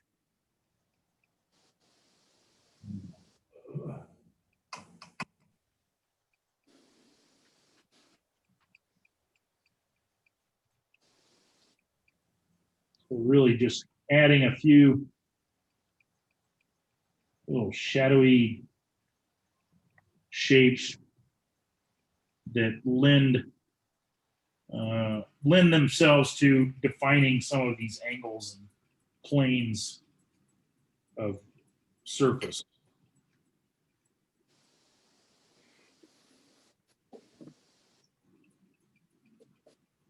Let's see, I'm just going to grab a little quinacridone magenta just by itself and add to this and this. Just to round that edge a bit.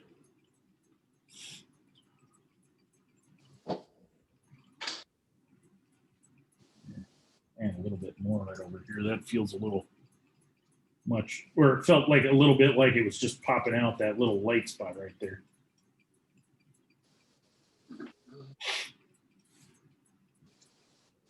Yep.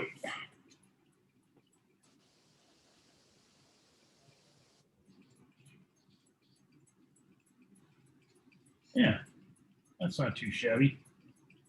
Still not a lot of detail in it, which is what I want.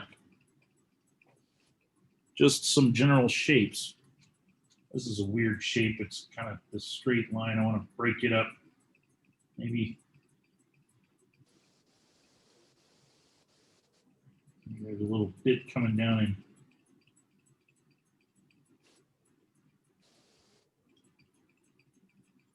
in there. Just break that big shape. Well, you can't even see that. Let me. You can see I just kind of broke that shape up with a little bit of this dark purple, but you know, just a little bit, not overly working it, not a big wash, just using the point of my brush in this case to get a nice little line. Just kind of break that shape up. It felt a little weird. All right, that seems good. So I think now's a good time to think about what's going on in the sky. It looks like it's a fairly bright day, but maybe, get this out of the way. I think I might, let's see, got a lot of oranges.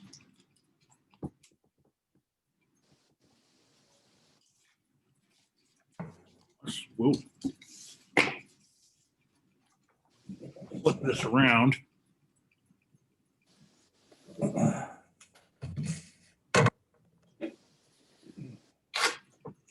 think I've done those, pull those notes off. What I may do, well, I'm just gonna leave it where it's at. I'll just straight, let's see, that's still in view, right? Yeah. Let's move this back just a hair. Oops.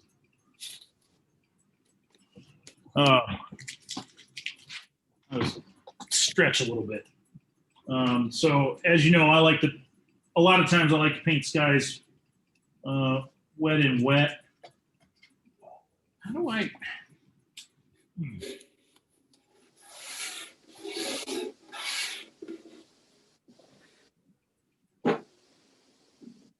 trying to think of how I want this sky to look.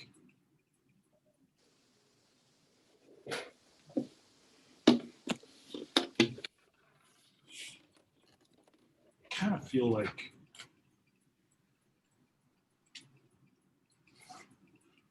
that little line was distracting me. Let's see. I'm going to go ahead and get my paper wet while I'm thinking about it.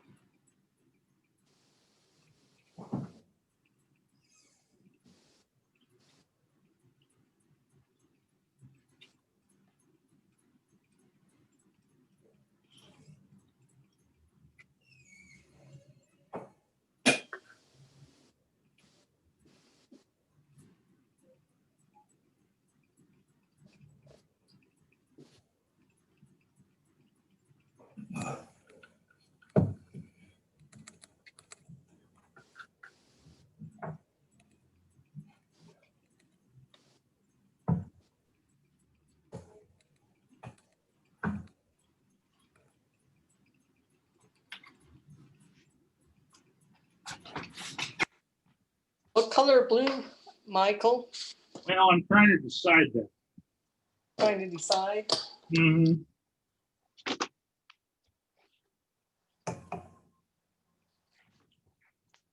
You know, I'm using a lot of, I've got a lot of oranges and purples in here, and I'm trying to think of something I want to do, maybe something kind of complementary versus what I normally would do. Let's see. So I got a pretty good soak of water on there. It doesn't have to be, I don't think I want too much interest going on in the sky because we've got so much going on right here. But I think I want kind of a blue-green, really. I can start off with a little,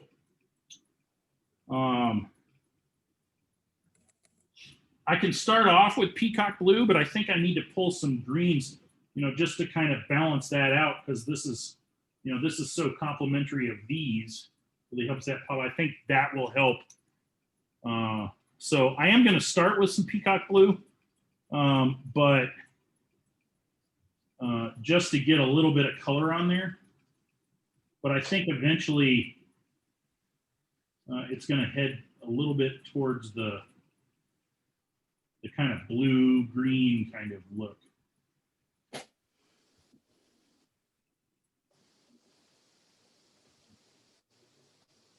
Put some of this color down. And I do want to lift. So I've got some peacock blue. I'm going to come in with a little, I have that, that hooker's green. I'm going to add a little peacock blue to the hooker's green. So it's a little more aqua kind of color. I don't know if you can see that over there.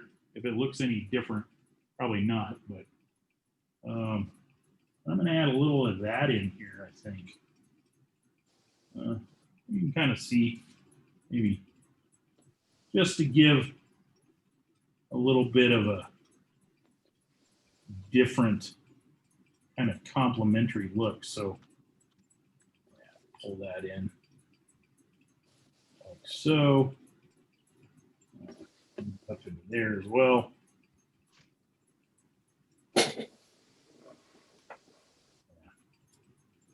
All right, so I do want to put a few kind of cloud shapes in here. I was having a little trouble right here. I'm going to pull that up in.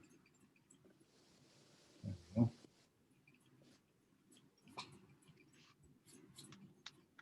Pull some of that over. I don't want that looking like it's just stopping right there, so I'm going to pull that on over here. That's drying too quick on me. Okay, so a little cloud formation here. If I can grab a Kleenex. There we go. A couple of Kleenexes here. And I think I'm going to do something maybe there. That's kind of an interesting shape, sort of. That. Let's see, roll it over that way. That's an interesting, well, that's not, but I can fix that.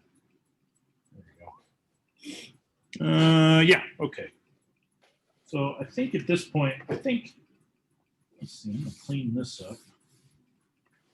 I don't like, you know, I've got this weird flat thing going on right there that I don't care for. So I'm gonna go in, I have that kind of Hooker's green peacock blue mix that I'm gonna pull in right in here, maybe there's a little bit darker. I just want to break up that shape. There was a straight line. I don't really care for it. I want that dark to kind of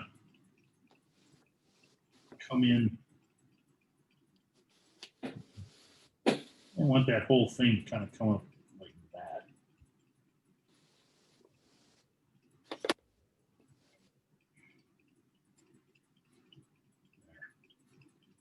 That's kind of a separate cloud shape. And then this flat line that I had right there, I didn't really care for. Okay. So, bring that down in there. Oh, stuck my hand in the paint. Well, that can just sort of stay. In fact, I may push that even bluer with some royal blue over in here. So it gets a little bit darker right in there. Just maybe back in there. I'm going to flip this around. Yeah, I think that, let's see if I can lift some of, there we go. There was a weird shape right there that I didn't care for. So now I can kind of bring that in. Bring in just a little peacock blue, let that mix on the paper.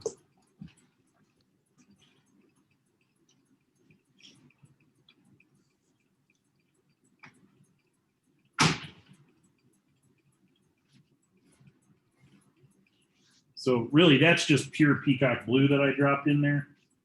And it's mixing with that nicely. So there's that. I just,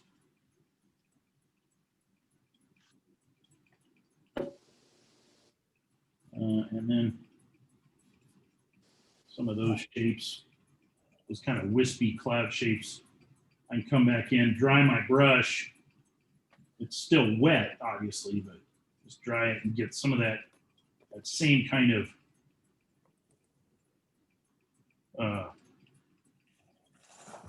side of the brush texture that we were getting down here, just in a slightly different. Hey, I have another series. Sorry, I'm talking to somebody else. I have another car series that you might like. Did your mom send you that other one? No. Oh, she didn't? Or I think she has it, I just don't Oh, know. okay. I got another one that's really cool you might enjoy. Okay.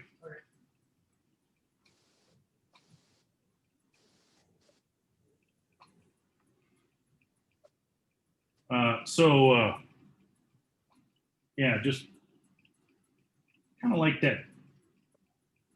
There we go. Some of this is a little weird. I can lift back up.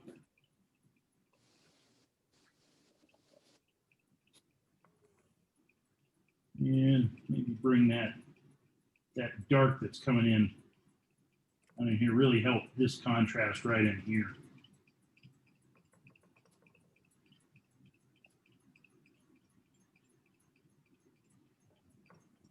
Although at the same time, kind of like that little bit of a cloud looking thing that looked like maybe it was peeking up over the, yeah, they had lost it, but that's all right. Let's pull this down in here. I'm going to come in with a little violet. I'm going to add a little violet to that mix. Let's see if you can see. I've got a little quinacridone violet, and I have this kind of blue-green mix. So I'm going to add over here, and it gives me kind of a gray. You can see, you can see that's a little bit more gray right there. So all that is quinacridone violet, Hooker's green, and royal blue.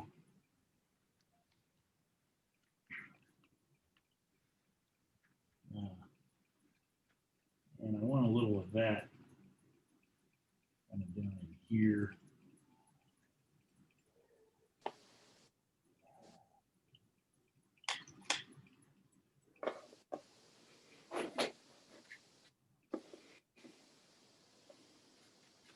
And I'm feeling like I may need a little more or blue purple in that too.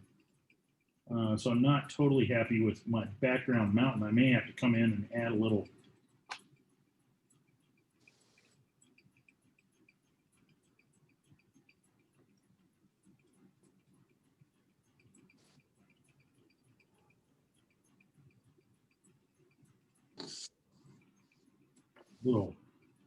Yeah, I like that purple. That was just that violet mix that I had. I like adding that. I like a little of that.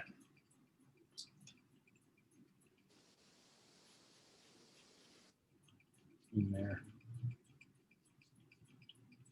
Basically just making another little dark undercloud shape here.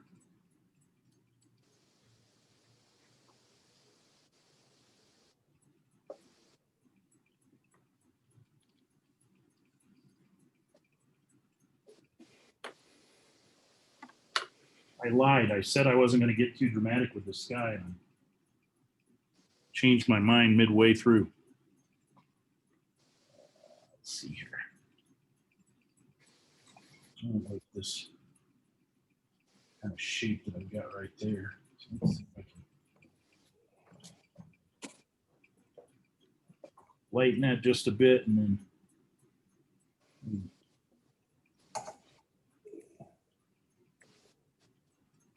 Yeah, so that's that green, royal blue Hooker's green mix. I'm going to grab a little royal blue quinacridone violet mix as well. Just kind of put the two to, that way I can kind of change that shape. I had this weird shape here, but now I can make it look like maybe it's a little shadow underneath the cloud or something. I don't know that I necessarily want that sharp of a line right there, which I may be stuck with because I let that dry too. There we go. That's all right. This a little.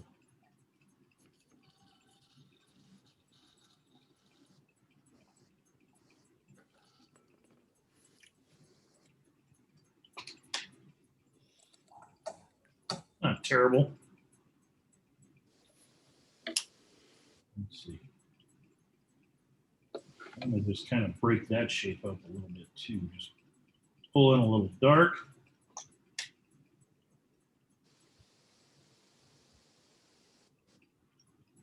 And then soften that edge just ever so slightly. Now I've got a little arrow right there I'm going to get rid of just by later when I add some blue spray around the edge, little vignette thing, some of that will disappear and won't be as noticeable. Let's see, so that's a lot of outline on my cloud, so I want to get rid of some of that. I wasn't paying attention, I was just talking. Yeah, I think this is starting to come together, just real simple. I'm going to add a little, these look really dark and they are right now, but I'm going to come back in, just adding a little bit of this under cloud shape shadow. So what I did was I put that down,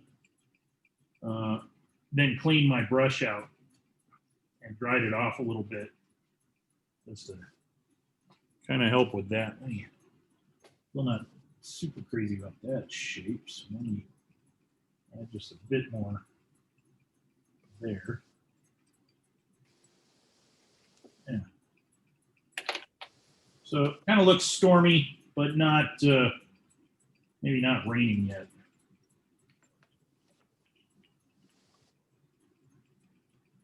And I feel like as soon as this dries, I need to add some more blue. This is feeling a little dull to me. I feel like that needs a little more purple or something in it. Just a hint of that peacock blue peeking through there. Let's see. Find a clean spot. There we go.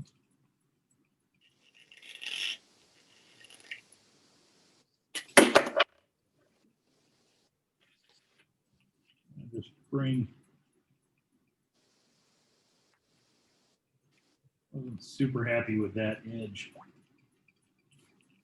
So I thought, well, I'll drop a little purple in there just so it's little more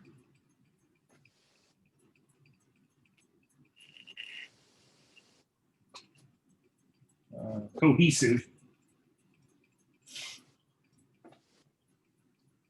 Felt like it needed just a bit of it right there. Might even need a little bit over here, just on top.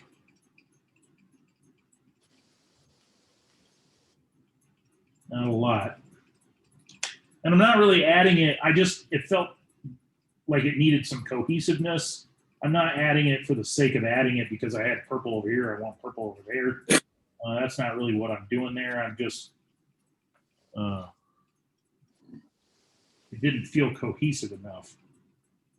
So I felt like it needed some. So it wasn't just for the sake of adding purple. It just, yeah. That's a little hard to see. Let me see if I can get that glare off of it. Yeah. Just a little bit more purple. Right there.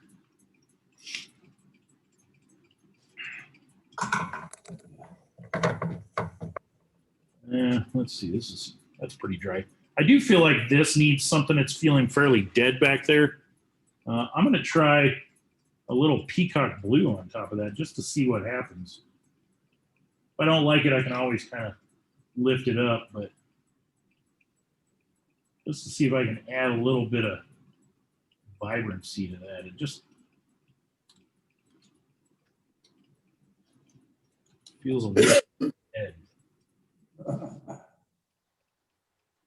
I can even bring in a little of that, peacock blue hooker's green mix as I get.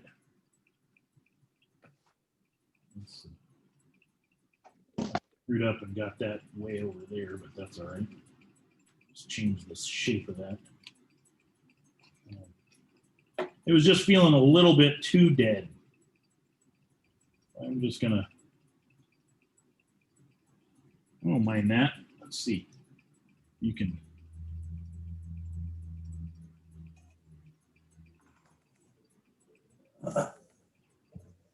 yeah. And as I get down here, I kind of, a little darker, but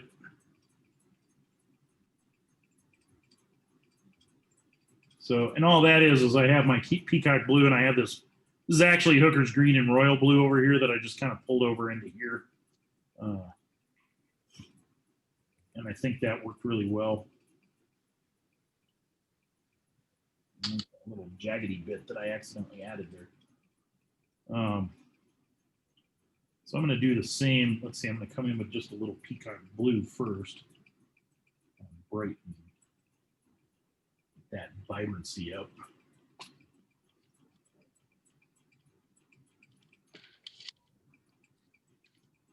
And then I can come back in with some of that darker hooker's green mixed with peacock blue as well.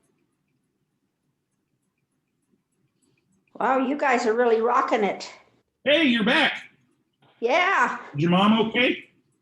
Well, she's settled for the night. We got her comfortable. We'll see in the morning. I'll go back out and see what I got to do. Oh, okay. Well, And they'll call if there's a problem during the night. So all it's right. probably she's in the nursing home. Oh, okay. But it's the Gingrich, and there's a doctor's order that if she is not well, that they have to let me in to examine her. Oh, okay. And for my nursing degree. Yeah, that comes in handy. Yeah. So I got to be a real nurse tonight again. All right. So there we go. Just I'm just making this a little more vibrant because it was feeling a little dead after the sky. Let's see, come back in with just a little peacock blue over here. And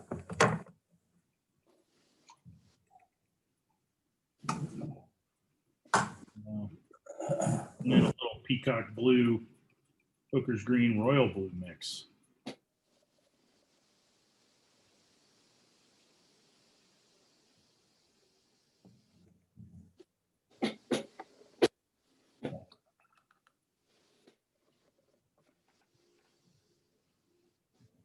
I think that just made that just a wee bit more vibrant. It just felt dead and boring. I think that helped out a little bit. What do you guys think? I think I so. agree. Yeah. It And was neat. it needed, you think it needed it too? Yes. Yeah. Plus it helped push these forward a little bit more. And this one, which is the one I really want people to look at, is just, I don't know, it just looks so much more bright. Let's see. Yeah. It looks really good. Oh, good. Oops, wrong way. Yours looks awesome, Michael. Oh, thank you. So yeah, I think, let's see, I'm gonna let that dry real quick.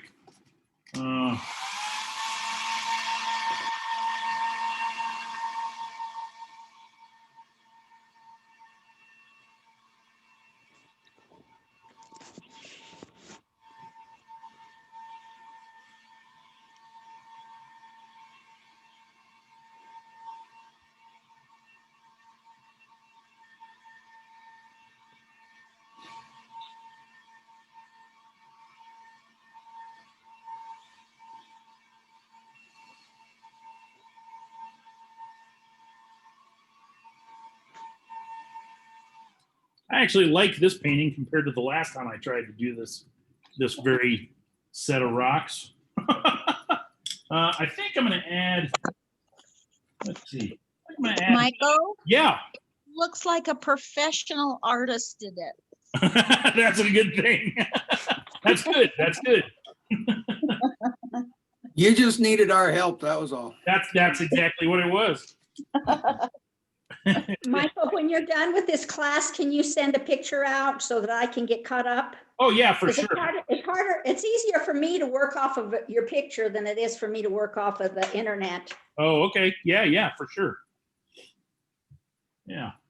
I think just because to help push that back just a bit, I'm going to, let's see, I'm going to take a little, what do I got here? I'm going to take a little indigo and some Hooker's green mix, make a really dark green. And then actually I'm going to add a little quinacridone violet. I'm just going to make a dark color.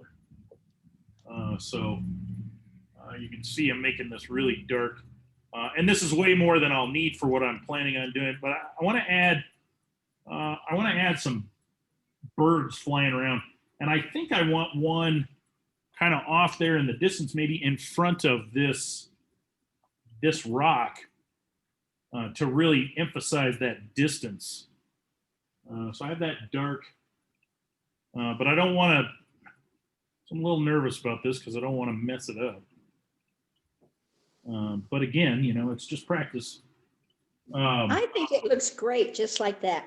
Well, I want to emphasize. I want some birds in here, some other life, and I want one right in. Let's see.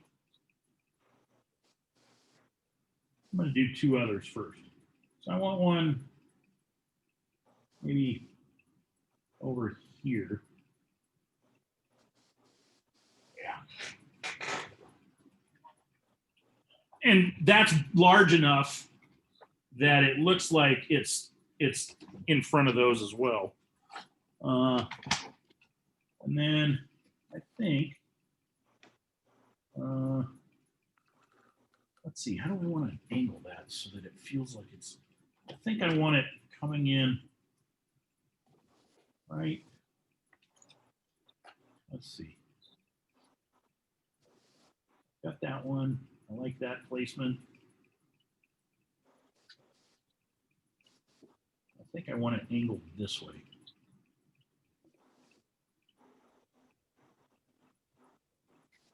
Yeah, that's all right. Not too shabby. Okay. Can you do a close-up of that? Can I do what? a close-up of your birds? Yeah.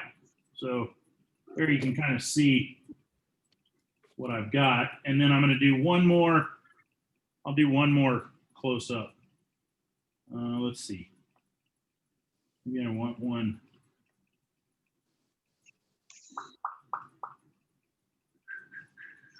I'm trying to think of where I want one that's, I think I'm going to put one right here too.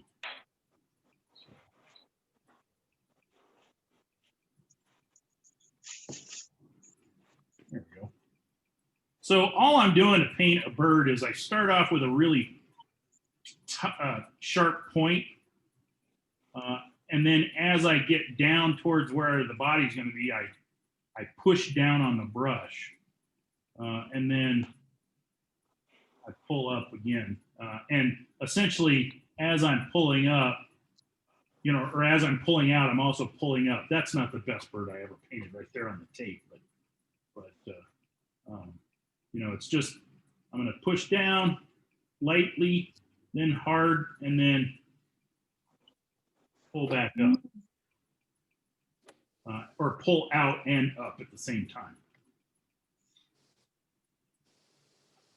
So it gives those nice long wispy. Where's the third bird? There's one there, one Uh-huh. there, it's a little, Oh, okay. and then Okay, that gotcha. there. That one ended up kind of on that little shadow spot. I don't know how that happened, but it really should have probably been at a slightly different angle. But there are 3 of them in there. I like odd numbers. 3 seems like a good number. Yeah. That I'm happy with. And then I think I'm gonna go ahead, I'm gonna cover up my paint over here.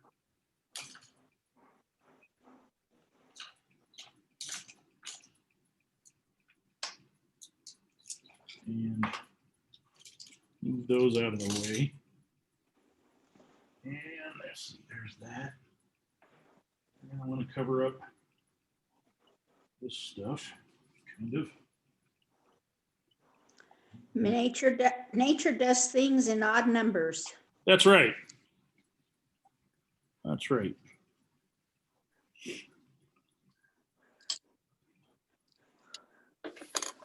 Let's see. So I've got this blue again.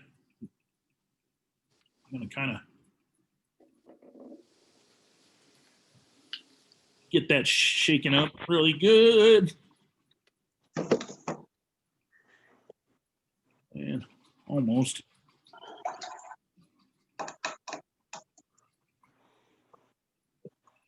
That's pretty good. Okay, let's see. Which way is that? That's pointing right. Let's try that out. Yeah. And I'm just going to come in with a light.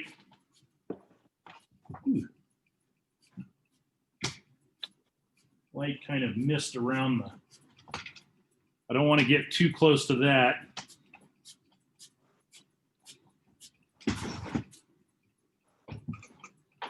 You're doing what color mist? Blue? Yeah, it's what is this? This is I think ultramarine blue. I accidentally got some on there where I don't want it. Because I wasn't paying attention. I'm going to quickly see if I can't lift some of that back out.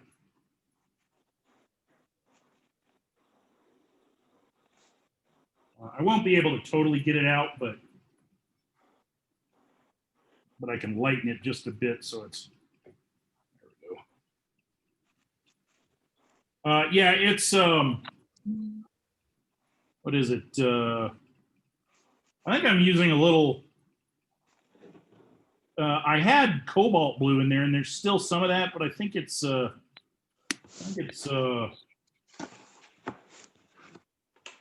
little royal blue in there. Because I was out of cobalt blue and I haven't ordered any yet. Let's see, I want a little bit more over. Knock that back just a bit. Really pull you in that way.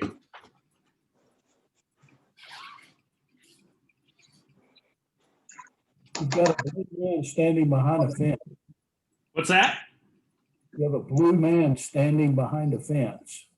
I do. Like, there's Waldo. Anybody see it?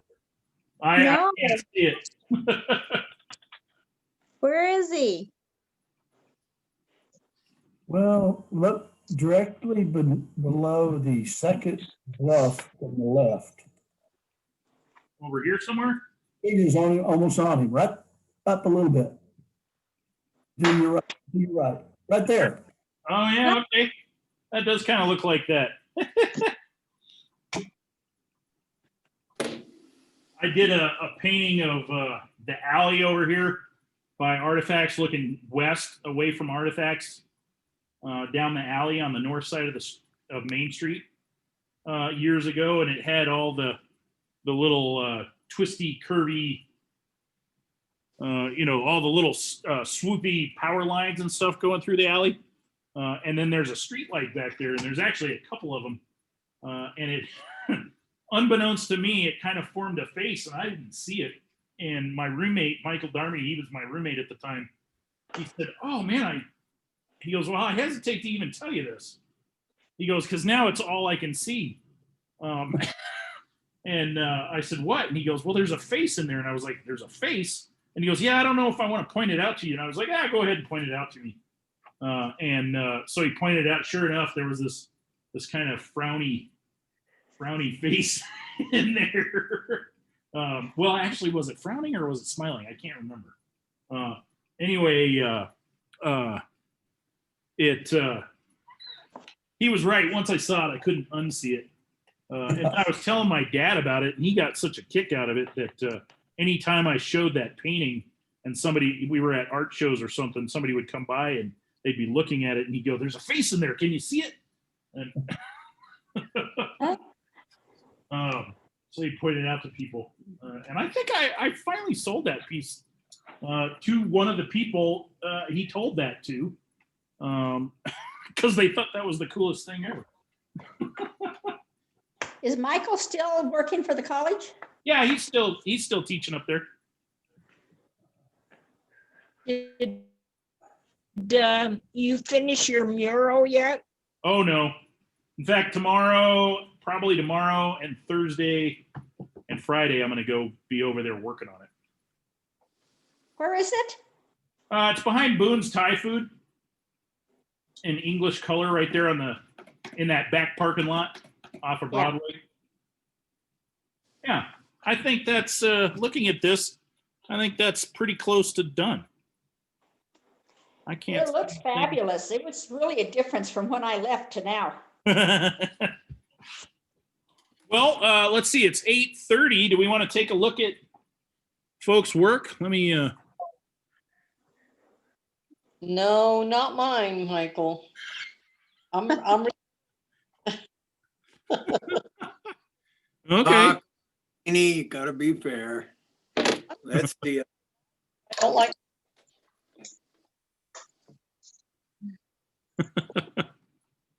Anybody? I'll show mine if nobody wants to. Okay. If Well, let's see. somebody else want to? Jesse's got his hang. Okay. Let Go me. ahead. Let's see. Hold it up just a little bit. Yeah. Let me grab Nice, Jesse. the screen. Very nice. Where did that go? Oh. Let's see. Screenshot. There we go. Had to find the right tool. I was demonstrating how screenshot works to somebody the other day, and all right, let's see.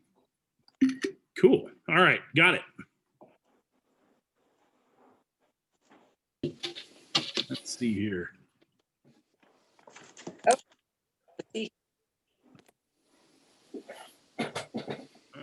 right, so let's pull that over here. And we need to share the screen.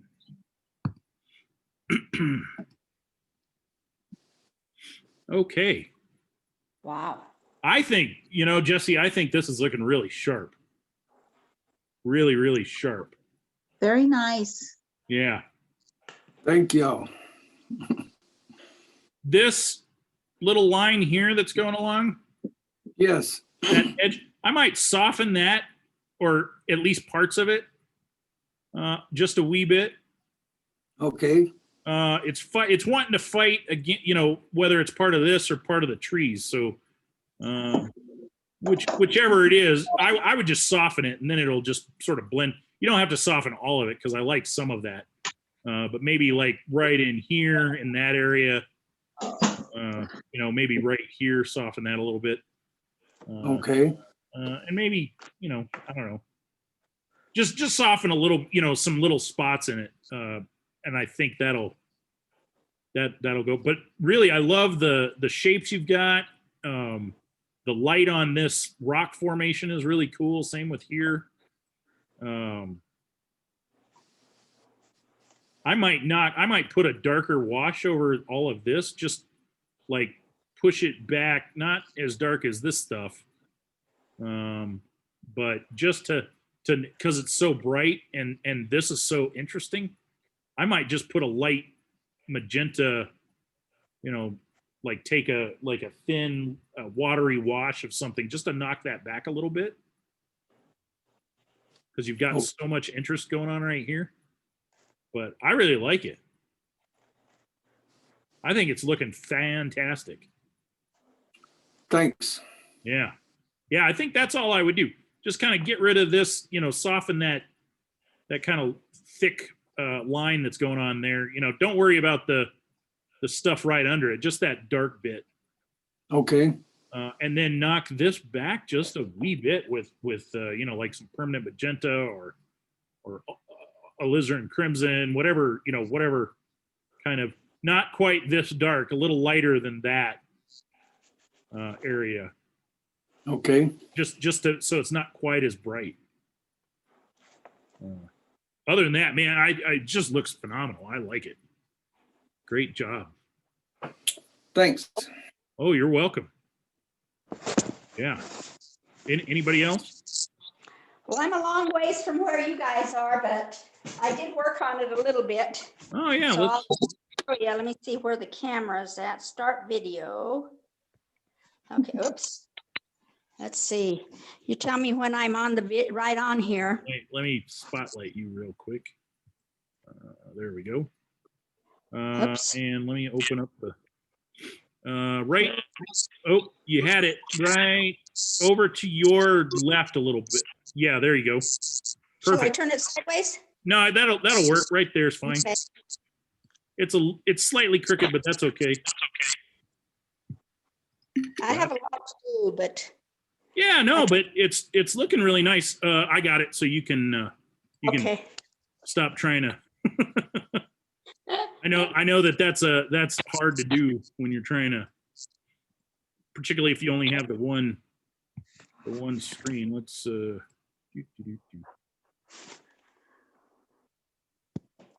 screen. Yeah, Linda, I think you've got some nice drama going on here as well. I think if you get in, you know, we went in and added more kind of darks to this. I think if you push this back also, kind of like I said with Jesse, I think that's going to really help, because this is so interesting, the shape you've got here.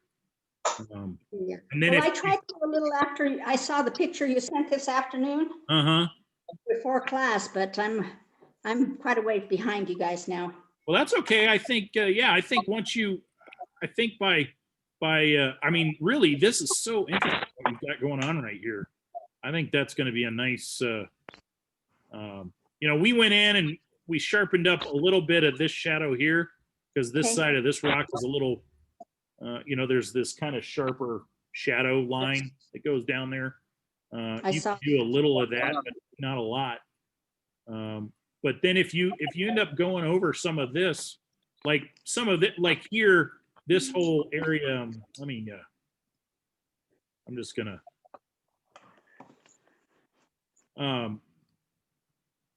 this whole area here can, you know, is in, kind of a, well, not all of it, but a lot of it is in, you know, there's a pretty dark shadow going along here that then blends out this direction, so it starts to fuse out. I would go ahead and put some of that in there. maybe even this area here too. That What's the then- other area? Oh, I see it now. Okay. Yeah, that then fuses out. Because this is really nice what you've got going on there. I think I would just darken some of these, help push back, you know, some of the, what happens is it ends up pushing these rocks behind this stuff, which is kind of what you want. Same with this. But once you get that done, if you go over everything with a real thin, you know, magenta or whatever wash, you know, just mostly water and knock these brights back, that'll help this really pop forward. Okay. Or pop, not necessarily pop forward because it'll still look like it's further back there, but it'll, and then, you know, once you see kind of how we did this texture here in this like area, I can't see where your arrow is. this area that I've kind of surrounded there. Okay. Let me get an arrow. There we go. This kind of this, Oh, I this see kind now, of mid ground. I have a little blurriness in my right eye, so sometimes it's hard for me to catch things on the internet. Oh yeah, sorry. No, that's not your fault. That's why I like your pictures. Oh, good. But really, all that is just texture buildup that we did here, kind of like we've done with grass and stuff before. Right. Only this time I was trying to, you know, it kind of, and only because I've suggested that they're trees. I don't even know if they really look like trees, but you know, it's the same kind of technique for this. Sure. A little bit up here as well. Okay. A little bit less up here than down here. Okay. Yeah, all I did was a little wash in those areas so Yeah, far. that's all we had done as well. And so I went back in with a slightly darker wash of these same colors. Okay. And then I went in with even darker, you know, even slightly darker texture. Okay. So, yeah. But this is looking really nice. Great job. Thank you. Yeah. It's Anybody good. else? Let's see. Tommy, you have yours. I see you holding yours up. Let me, there we go. Oh man, that's Ooh, really look at cool. that. Yeah. Well, I'm liking how you guys are all interpreting this. That looks so good. Hmm. Good. I have cloud envy. Yeah. Okay, I got it. I just started it, this class. Yeah, yeah. I mean, that's great for. What I really would like you to do is look at my last painting of the umbrellas, because I've been away. Oh yeah, you sent me that, didn't you? Yeah, I've been trying to move a house out of Texas. Finally Oh got it. yeah. But you sent me a photo of that one, didn't you? Yeah, partially. Since then, I've finished it. Oh, okay. I can look at that one too if you want. You want me to look at that one first? It doesn't matter. I'll probably do this one in case people don't want to hang around. But Yeah. No, I think. Let me grab a picture of that real quick too. Wow, that's great. Looks good. Wow, that's There pretty. we go. I got it. okay. Yeah. Wow, man. I think you knocked that one out of the park. I'm gonna open that one up too real quick. This I think, oops, where did we go? So this one, I think once you get that foreground in there, you're gonna be doing well. I mean, all this, you know, this is just, you know, it's just got these kind of tree shapes here in the foreground, and then there's this kind of cliff. I don't know how you drew it on there, or if you drew it on there, but there's this. I'm doing a terrible job of drawing with the mouse. Can you show his picture, Michael? Yeah. Oh shit! Sorry, didn't mean to cuss there. Here I am talking about it, and okay, so sorry about that. That is too funny. So what I was saying was, once you get this foreground, thank you for telling me that I didn't have it. You know, Can we swear too? anytime. You know, it's just got these kind of, I can kind of see a pencil line or two you know, once you get some of this foreground stuff in this middle ground here, I think you're going to be doing really well. I think you're at a point where you could pick any one of these sections, you know, like you could pick this area to be your kind of area of interest. This could almost be your area of interest. I don't like the left. It looks like somebody poured Hershey syrup over a candy or something. I do I think, like Hershey syrup. there you go. I do think you've got some really Yes. interesting shapes going on here. So I might think about this being kind of that area that you want to emphasize.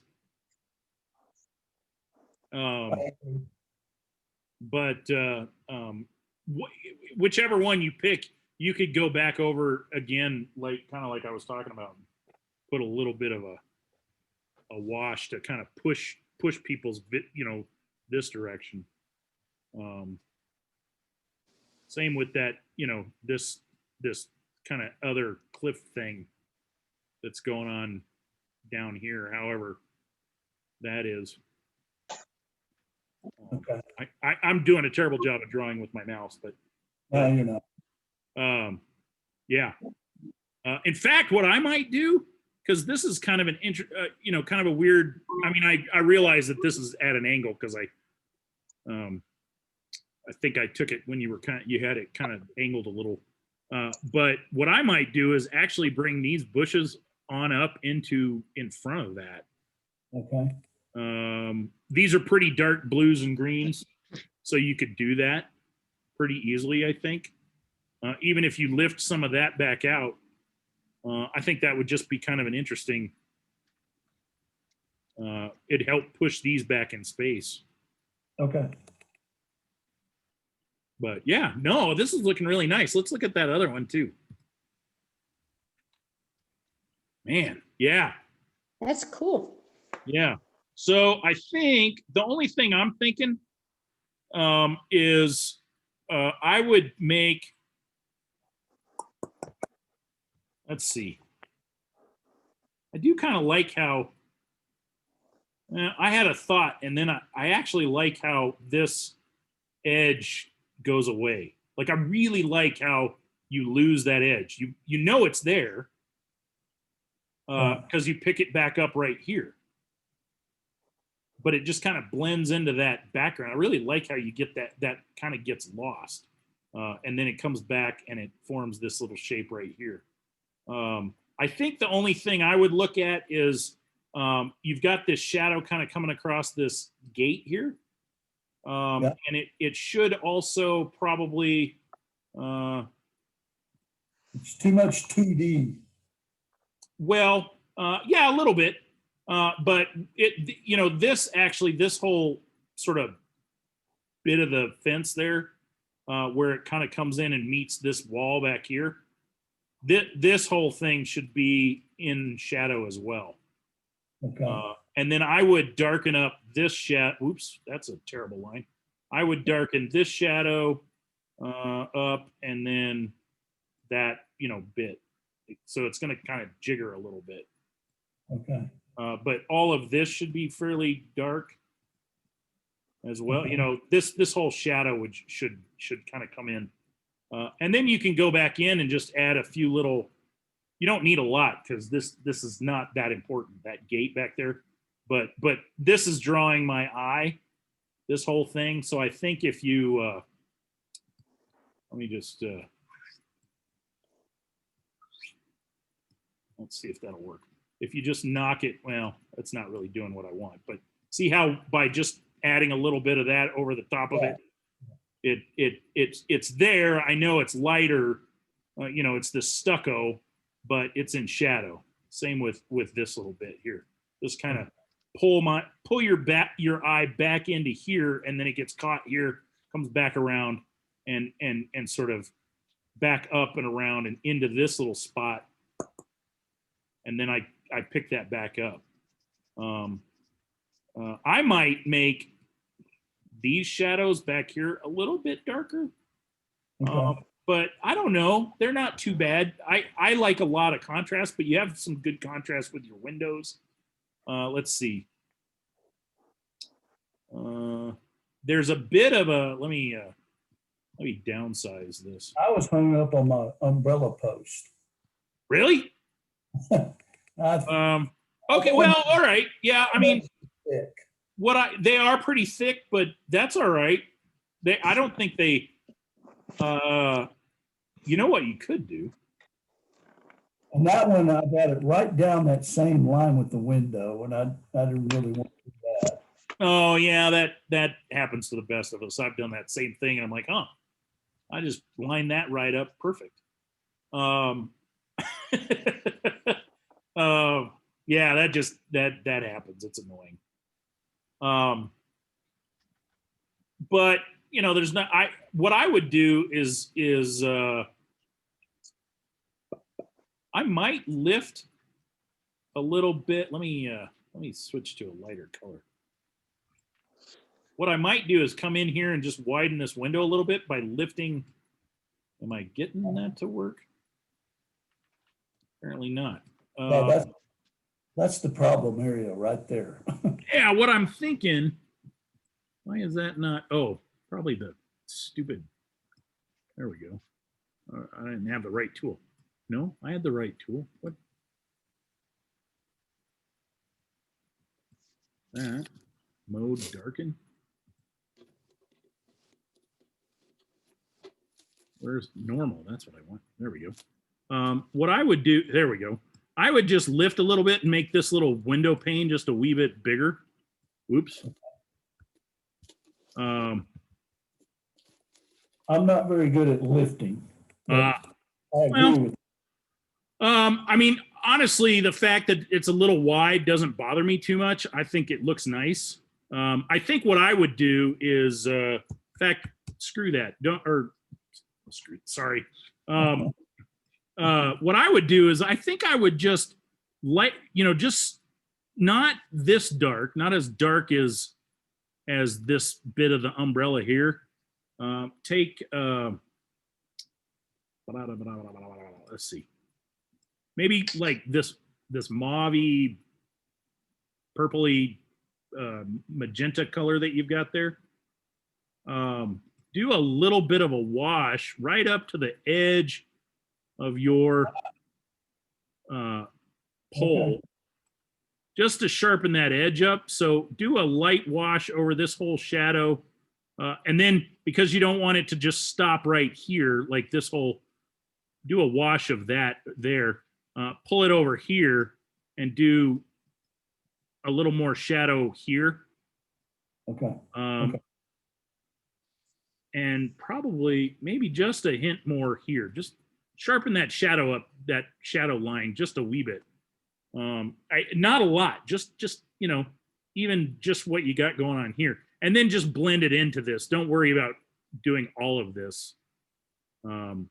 Shadow just right along here, a little mauve, whatever, mauve-y, purple, violet, whatever that is. Pull that in and just do a thin, mostly water, really, just to kind of do that. But what'll happen is it'll sharpen up this edge of your umbrella pole, and I think that'll help a lot. But I think that's looking really cool. Okay, thanks. I just can't get. I really like how that lost edge makes me do the thinking. It makes me use my imagination to see that it comes here, and then it starts back up there. So it's all there. That worked out really well. It was an accident. Hey, that's all right. Accidents are great. Good job. Yeah. Okay. No, what am I trying to do? Oh, here we go. That's what I want. Why did that move? There we go. Let's see. Anybody else holding theirs up? Let's see. Janie's holding hers up. Let me. Well, I'm not yet, Bill. If Oh, everyone no, else- Janie is. It Janie, was okay. holding hers up. So, all right. Let's grab the. Perfect. Hold it right there. Got it. Sorry, Jeannie. Janie and Jeannie sound very similar. I know. Alrighty. Let's come over here. And let's share the screen. All right. You know, this is looking really cool right here. I like this. You've got that going on. I like this. I'm wishing there was a wee bit more. See how you have this nice orange right in here? Yeah. On that. I might come over here and do a little wash of that, you know, like permanent yellow deep or permanent yellow orange, just a little bit of wash over these lighter areas over here, just to give them that same warm. Because what happens is it's really warm right here, and then it Okay. gets really cool right here. And I think if you do a nice Yeah. little wash of those over the tops of these lights, these light areas, it'll warm that up just a bit. Sorry. Okay. Yeah.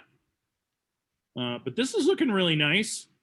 I think I don't like the lower cliffs at all. this area I here. want to just paint over them.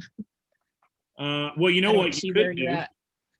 at. You could come in. I mean, I thought about this with mine before I finished, because I was like, I'm not really happy with what's going on there. But if you could just darken the whole thing. So let me get a really big brush here. I don't know that I want. Let's see. Let me. I can't see all my tools. Let me move that over there. What am I trying to do here?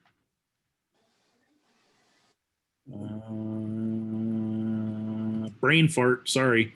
There we go. Let's. So what you could do is just put all of this. Whoa, that's not. I don't like that brush. What brush am I using? There we go.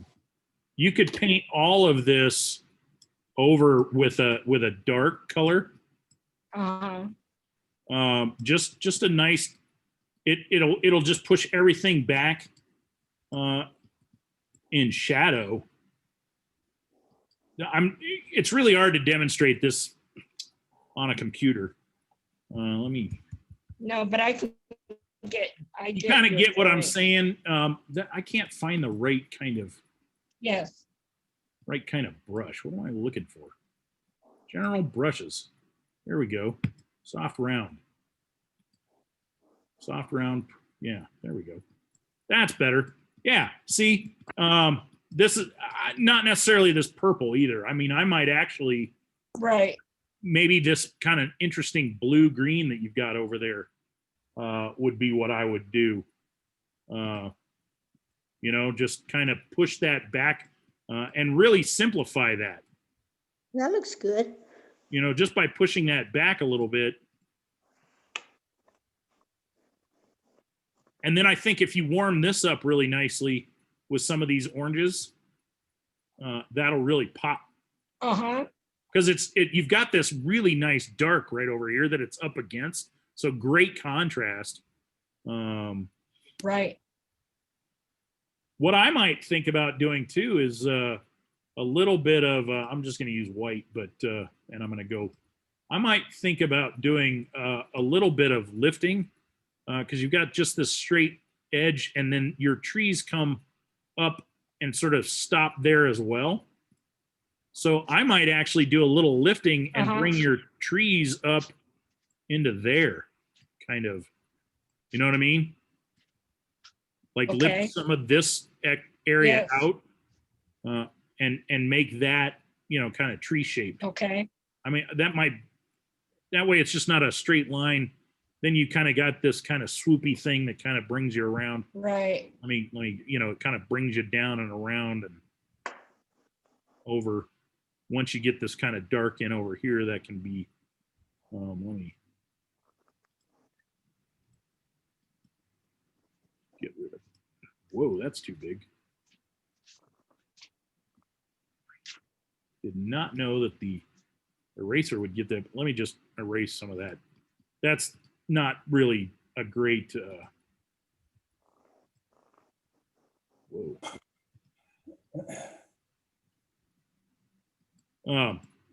There we go. I liked that little bit of light right in there. But once you get kind of a dark here that kind of comes up into here, and then you can even knock this back with some more shadow over that part right there. I would just knock this whole, you've got Right. that pretty light area there. I would just knock that whole area back there as well. And then Okay. maybe just a little bit of this.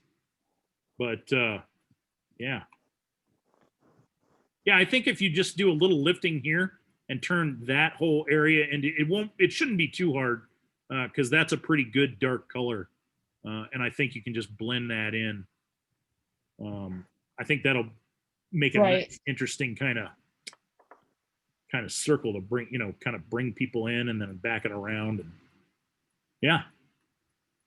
That's Right. looking nice, Jeannie. Okay. I think Thank you. yeah, I think you're doing better than you think. That's good to hear. Yeah. Let's see.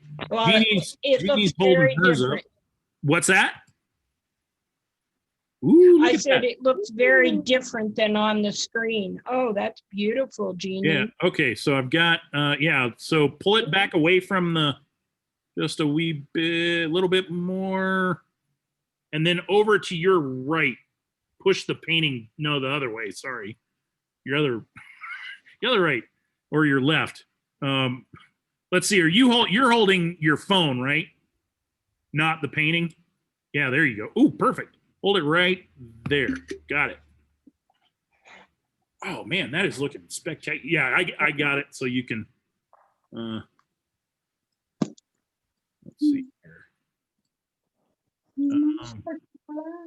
That is just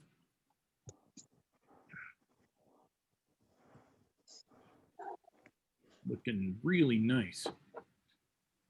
Let's see, what am I got? Let's see, share screen. There we go. Yeah, I think this looks really nice, Jeannie.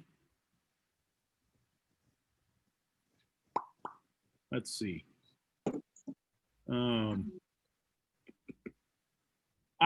So this little bit of light right here is catching my eye. I might see how nice and dark this is. Like this is actually, I kind of like the fact that this is so dark. It's a little bit different than let me. So I would just knock that back as well to the same. And then this is kind of a little bit of a triangle, so I might break that shape up. I'm not doing a very good job because I have the wrong brush, but I might just, there we go. Break that shape up just a little bit. I like this. I like kind of these little pointy bits, but that little triangle was a little too triangular. So I think just by breaking it up a little bit and then knocking that little bit of light right there back, shoot, Yeah. I don't know that you need to do a lot. I might. Mike, that Yeah. little light you talked about, What's that? that little light area. Yeah, let me undo because I didn't create another layer. Let me create an. I actually like that. That looks like a meadow way Do back. you? Well, there's two schools of thought on that. You could leave it because it could pull your eye into this. What I might do then is just change this shape because it's just a real sharp line there. I might pull some dark in there. But I still would. You might put a little color into it, but to me that looks like a meadow way Yeah. back. Well, so it's a pretty light yellow. So you could come in with like a permanent green number, like this really light green right here. Yeah. What am I looking for? This thing. I don't mean to stir the pot. It's okay. I think it's good for you guys to I might just green that up just hit it with a little bit of that green. That's not a very good sample that I took, but just make it a little greener instead of bright yellow. Again, I didn't do a very good job. That's a terrible. I think my brush is too big, or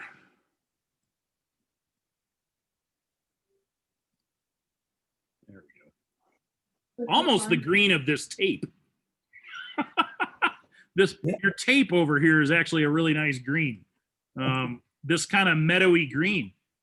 Just a real thin, watery, mostly water wash. Yeah, there you go. Let me deal with the opacity here. Yeah. See how just making it a little more green. And then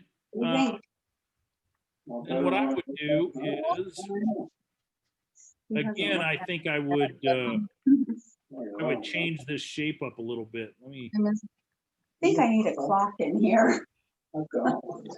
Yeah. Just pull this down a little bit and get rid of that little point, I think. Or here, or I know. I actually like that. Once we added just a wee bit of green right there, I think that probably. It actually turned out better than I thought it was going to. And then I would knock this back just just take it, get some of the same color right here and put it right there. But this is looking really nice, Jeannie. Yeah. Right, Michael says, "What's going on?" All right. Yeah. So that's really all I do is I just add a little bit of green right here on top of that, just real light green, like a grass green. And then knock this little bit of light right there back because it was causing a bit of it was making these two things fight because it was such a sharp line. You could even knock that back with just some green as well, some light green as well. If you didn't want to use this red, if you didn't want the red to come in, you could, let's see. So I have that right there. If I didn't want, I find the tool, there it is.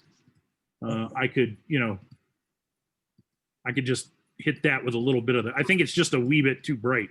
So if you hit that with a little bit of that grass green right there, I think that solves that problem too. Yeah. And actually, I like that shape now a little bit better. It's just that bright yellow line. So I think if you knock it back a little bit like this green, then it's got kind of a nice, interesting shape. You come down and around and back up through here. It pulls your eye over into here, and then this kind of comes back around, then your clouds kind of pick back up and come back down. So this is really nice. I might even emphasize, it looks like you have kind of, whether accidental or not, or whatever, it looks like you have a bit of a shadow kind of coming across here, and that's kind of interesting. I'm probably going to pick the wrong color, but color. But I kind of like that. This kind of knocks that whole, just by putting a little, like emphasizing that bit of a shadow, and then maybe even knock, that's too dark, but Yeah, but you get what I'm saying. Like knock that, like that kind of, by doing a real thin wash over this bit. yeah. That'll pull you up into here, sort of stop you from going whoop right out the top of your painting. But you'll come in, follow that around. This a little bit of a dark wash, just whatever color this is, just real thin with water, a lot of water right over that. That'll, really just pull you back around because this is really nice. All right. Good job. Thank you. Yeah. Looks good. Yeah. Really nice. All right. So can I hold mine up now? Oh yeah. See. Yeah. Okay, Let me. I just have a phone, so I'm trying to. Yeah, just hold it right there. Don't let me open the. Perfect. Got it. Okie dokie. So let's see here. There we go. Right. Good night, everybody. Good night, Janie. Good night. I get it. No. Let's see. Where did it go? There we go. We'll see you next week. And where did I go? Share screen. All righty. Ooh, This look at is- that little- This is really nice. One tiny little thing bothers me. I think this is quite nice. I love the texture you've got going in. This is looking phenomenal. This straight line, like this line is just so straight. What I might do is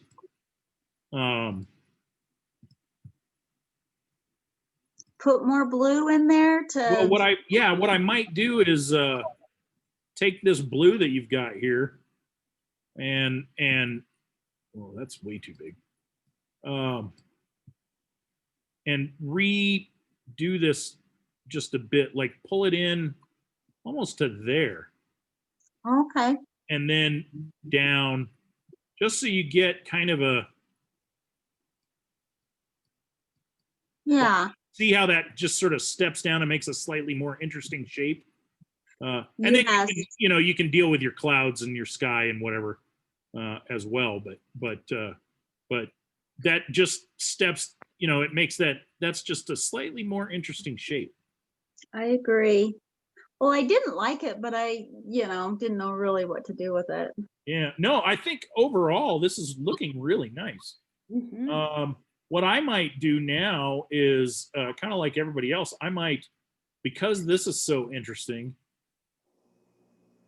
this is so warm, I might take just a hint, not quite this much, but I might take just a hint of like permanent yellow deep and Mhm. do a little bit over some of this area just to warm that up, because it's also looking a little cool, a little on the Okay. cool side.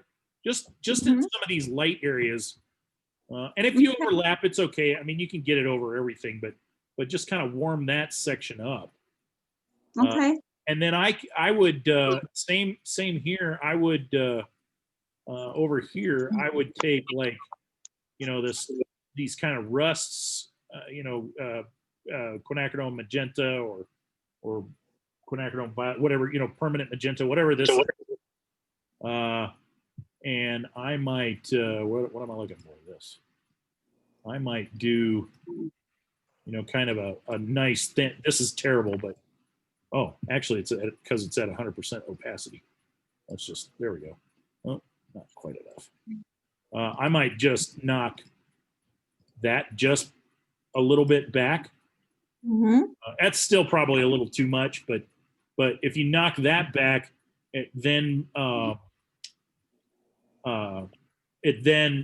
kind of starts to pull your eye in this direction. Okay. Yeah, So I can just see that. changing this shape, of course, that's now looks like it's just a thin wash, but I would do the same dark level as what you've got here. Mhm. Really change the shape of that, just so it's a slightly more interesting shape. Right. I agree. Because it just comes down and it was like almost vertical. Right. Well, it was. Yeah. And I think just by pulling it back to this area and then kind of jiggering over a little bit, and then maybe jiggering a little bit more, Okay. that'll really help. But I think this is looking really nice, really, really well. I love your texture you've got going on. All this sort of middle ground area is really interesting. Well, yesterday I thought it was absolutely horrible. Right, it looks better than it did. In fact, my husband come in, he goes, "Wow, that's changed a lot since yesterday." Yeah, I think just those few minor things, like a little bit of, and you could even, Well, I think you might have enough of that. This is pretty good dark right here. It kind of helps pull this little bit of light right here. You kind of come down into here, but that pulled you back up this little bit of light into this area, which then kind of brings you back around to here. Mhm. The way you put your birds in there, that kind of also makes a nice little arc that comes back around. So Mhm. yeah, good Well, job. How was it, Jeannie you were talking to, or Janie? But when you said to put a wash on that little ledge, or Oh, right here. yeah, I thought, oh my gosh, that's what it needs. Yeah, Because I hated it, but I didn't yeah, know just what a to wee do bit. with it. And is that what you added right here? I did. Yeah, Mhm, I think that helped. it did. Yeah. So yeah, in fact, I was gonna say, what the heck do I do with that? But then Yeah. when Jeannie, when you had said, yeah, you just put a wash over that, and I went, oh, that's what that needs. Yeah. Yeah. Yeah. No, I think once you guys, like all of you, once you kind of put this in a mat, you'll see how much that helps too. Like everybody who is looking at theirs going, well, it's not really, once you put a mat around it, it's pretty, I don't know. I think that helps too. Sometimes the mat is what makes a painting. I agree. In fact, I put up just trying to put up pictures in my home. I put up a picture that had a white frame around it, and the wall's white, and I went, oh, I really have to paint this wall or change the frame. It looks horrible. Yeah. And so, yeah, I totally agree. So thank you. Well, cool. Well, I guess we won't see each other next week, but we will because next week is Thanksgiving, right? Right. Yeah. So next week, I guess there is no class. So we'll have 3 more classes. So we'll see you in 2 weeks. Yeah. And then are you going to start another class? It'll start in January. In January. Okay. Mm-hmm. Yeah. So they should have it posted. I think you can register now, and I update it. So ask them when you register to either send you a list. I know I've sent out the links and stuff for those spray bottles, but I added that back to the supply list with the 2 new places to get it. And I did notice that Tom Lynch has a pretty good deal. You can get 10 for $30. Well, it's actually $36 because there's $6 shipping. That seemed like a pretty decent deal if you wanted 10 of those spray bottles. Otherwise, order them from the Everett guy. But those links are on that supply list from just in case. I mean, I've sent them, I think, to everybody in this class now, but just in case. Yeah. I lose that kind of stuff all the time. So The Everett people send a tutorial with how to use it too. yeah. Well, if I can ever get everybody in the class to buy some, I'll do one. Actually, I may do one on my YouTube channel too. Well, that would be wonderful because. And actually, if we ever get to meet in person again, I'll start bringing my spray bottles again now that we have a kind of a good source to buy them.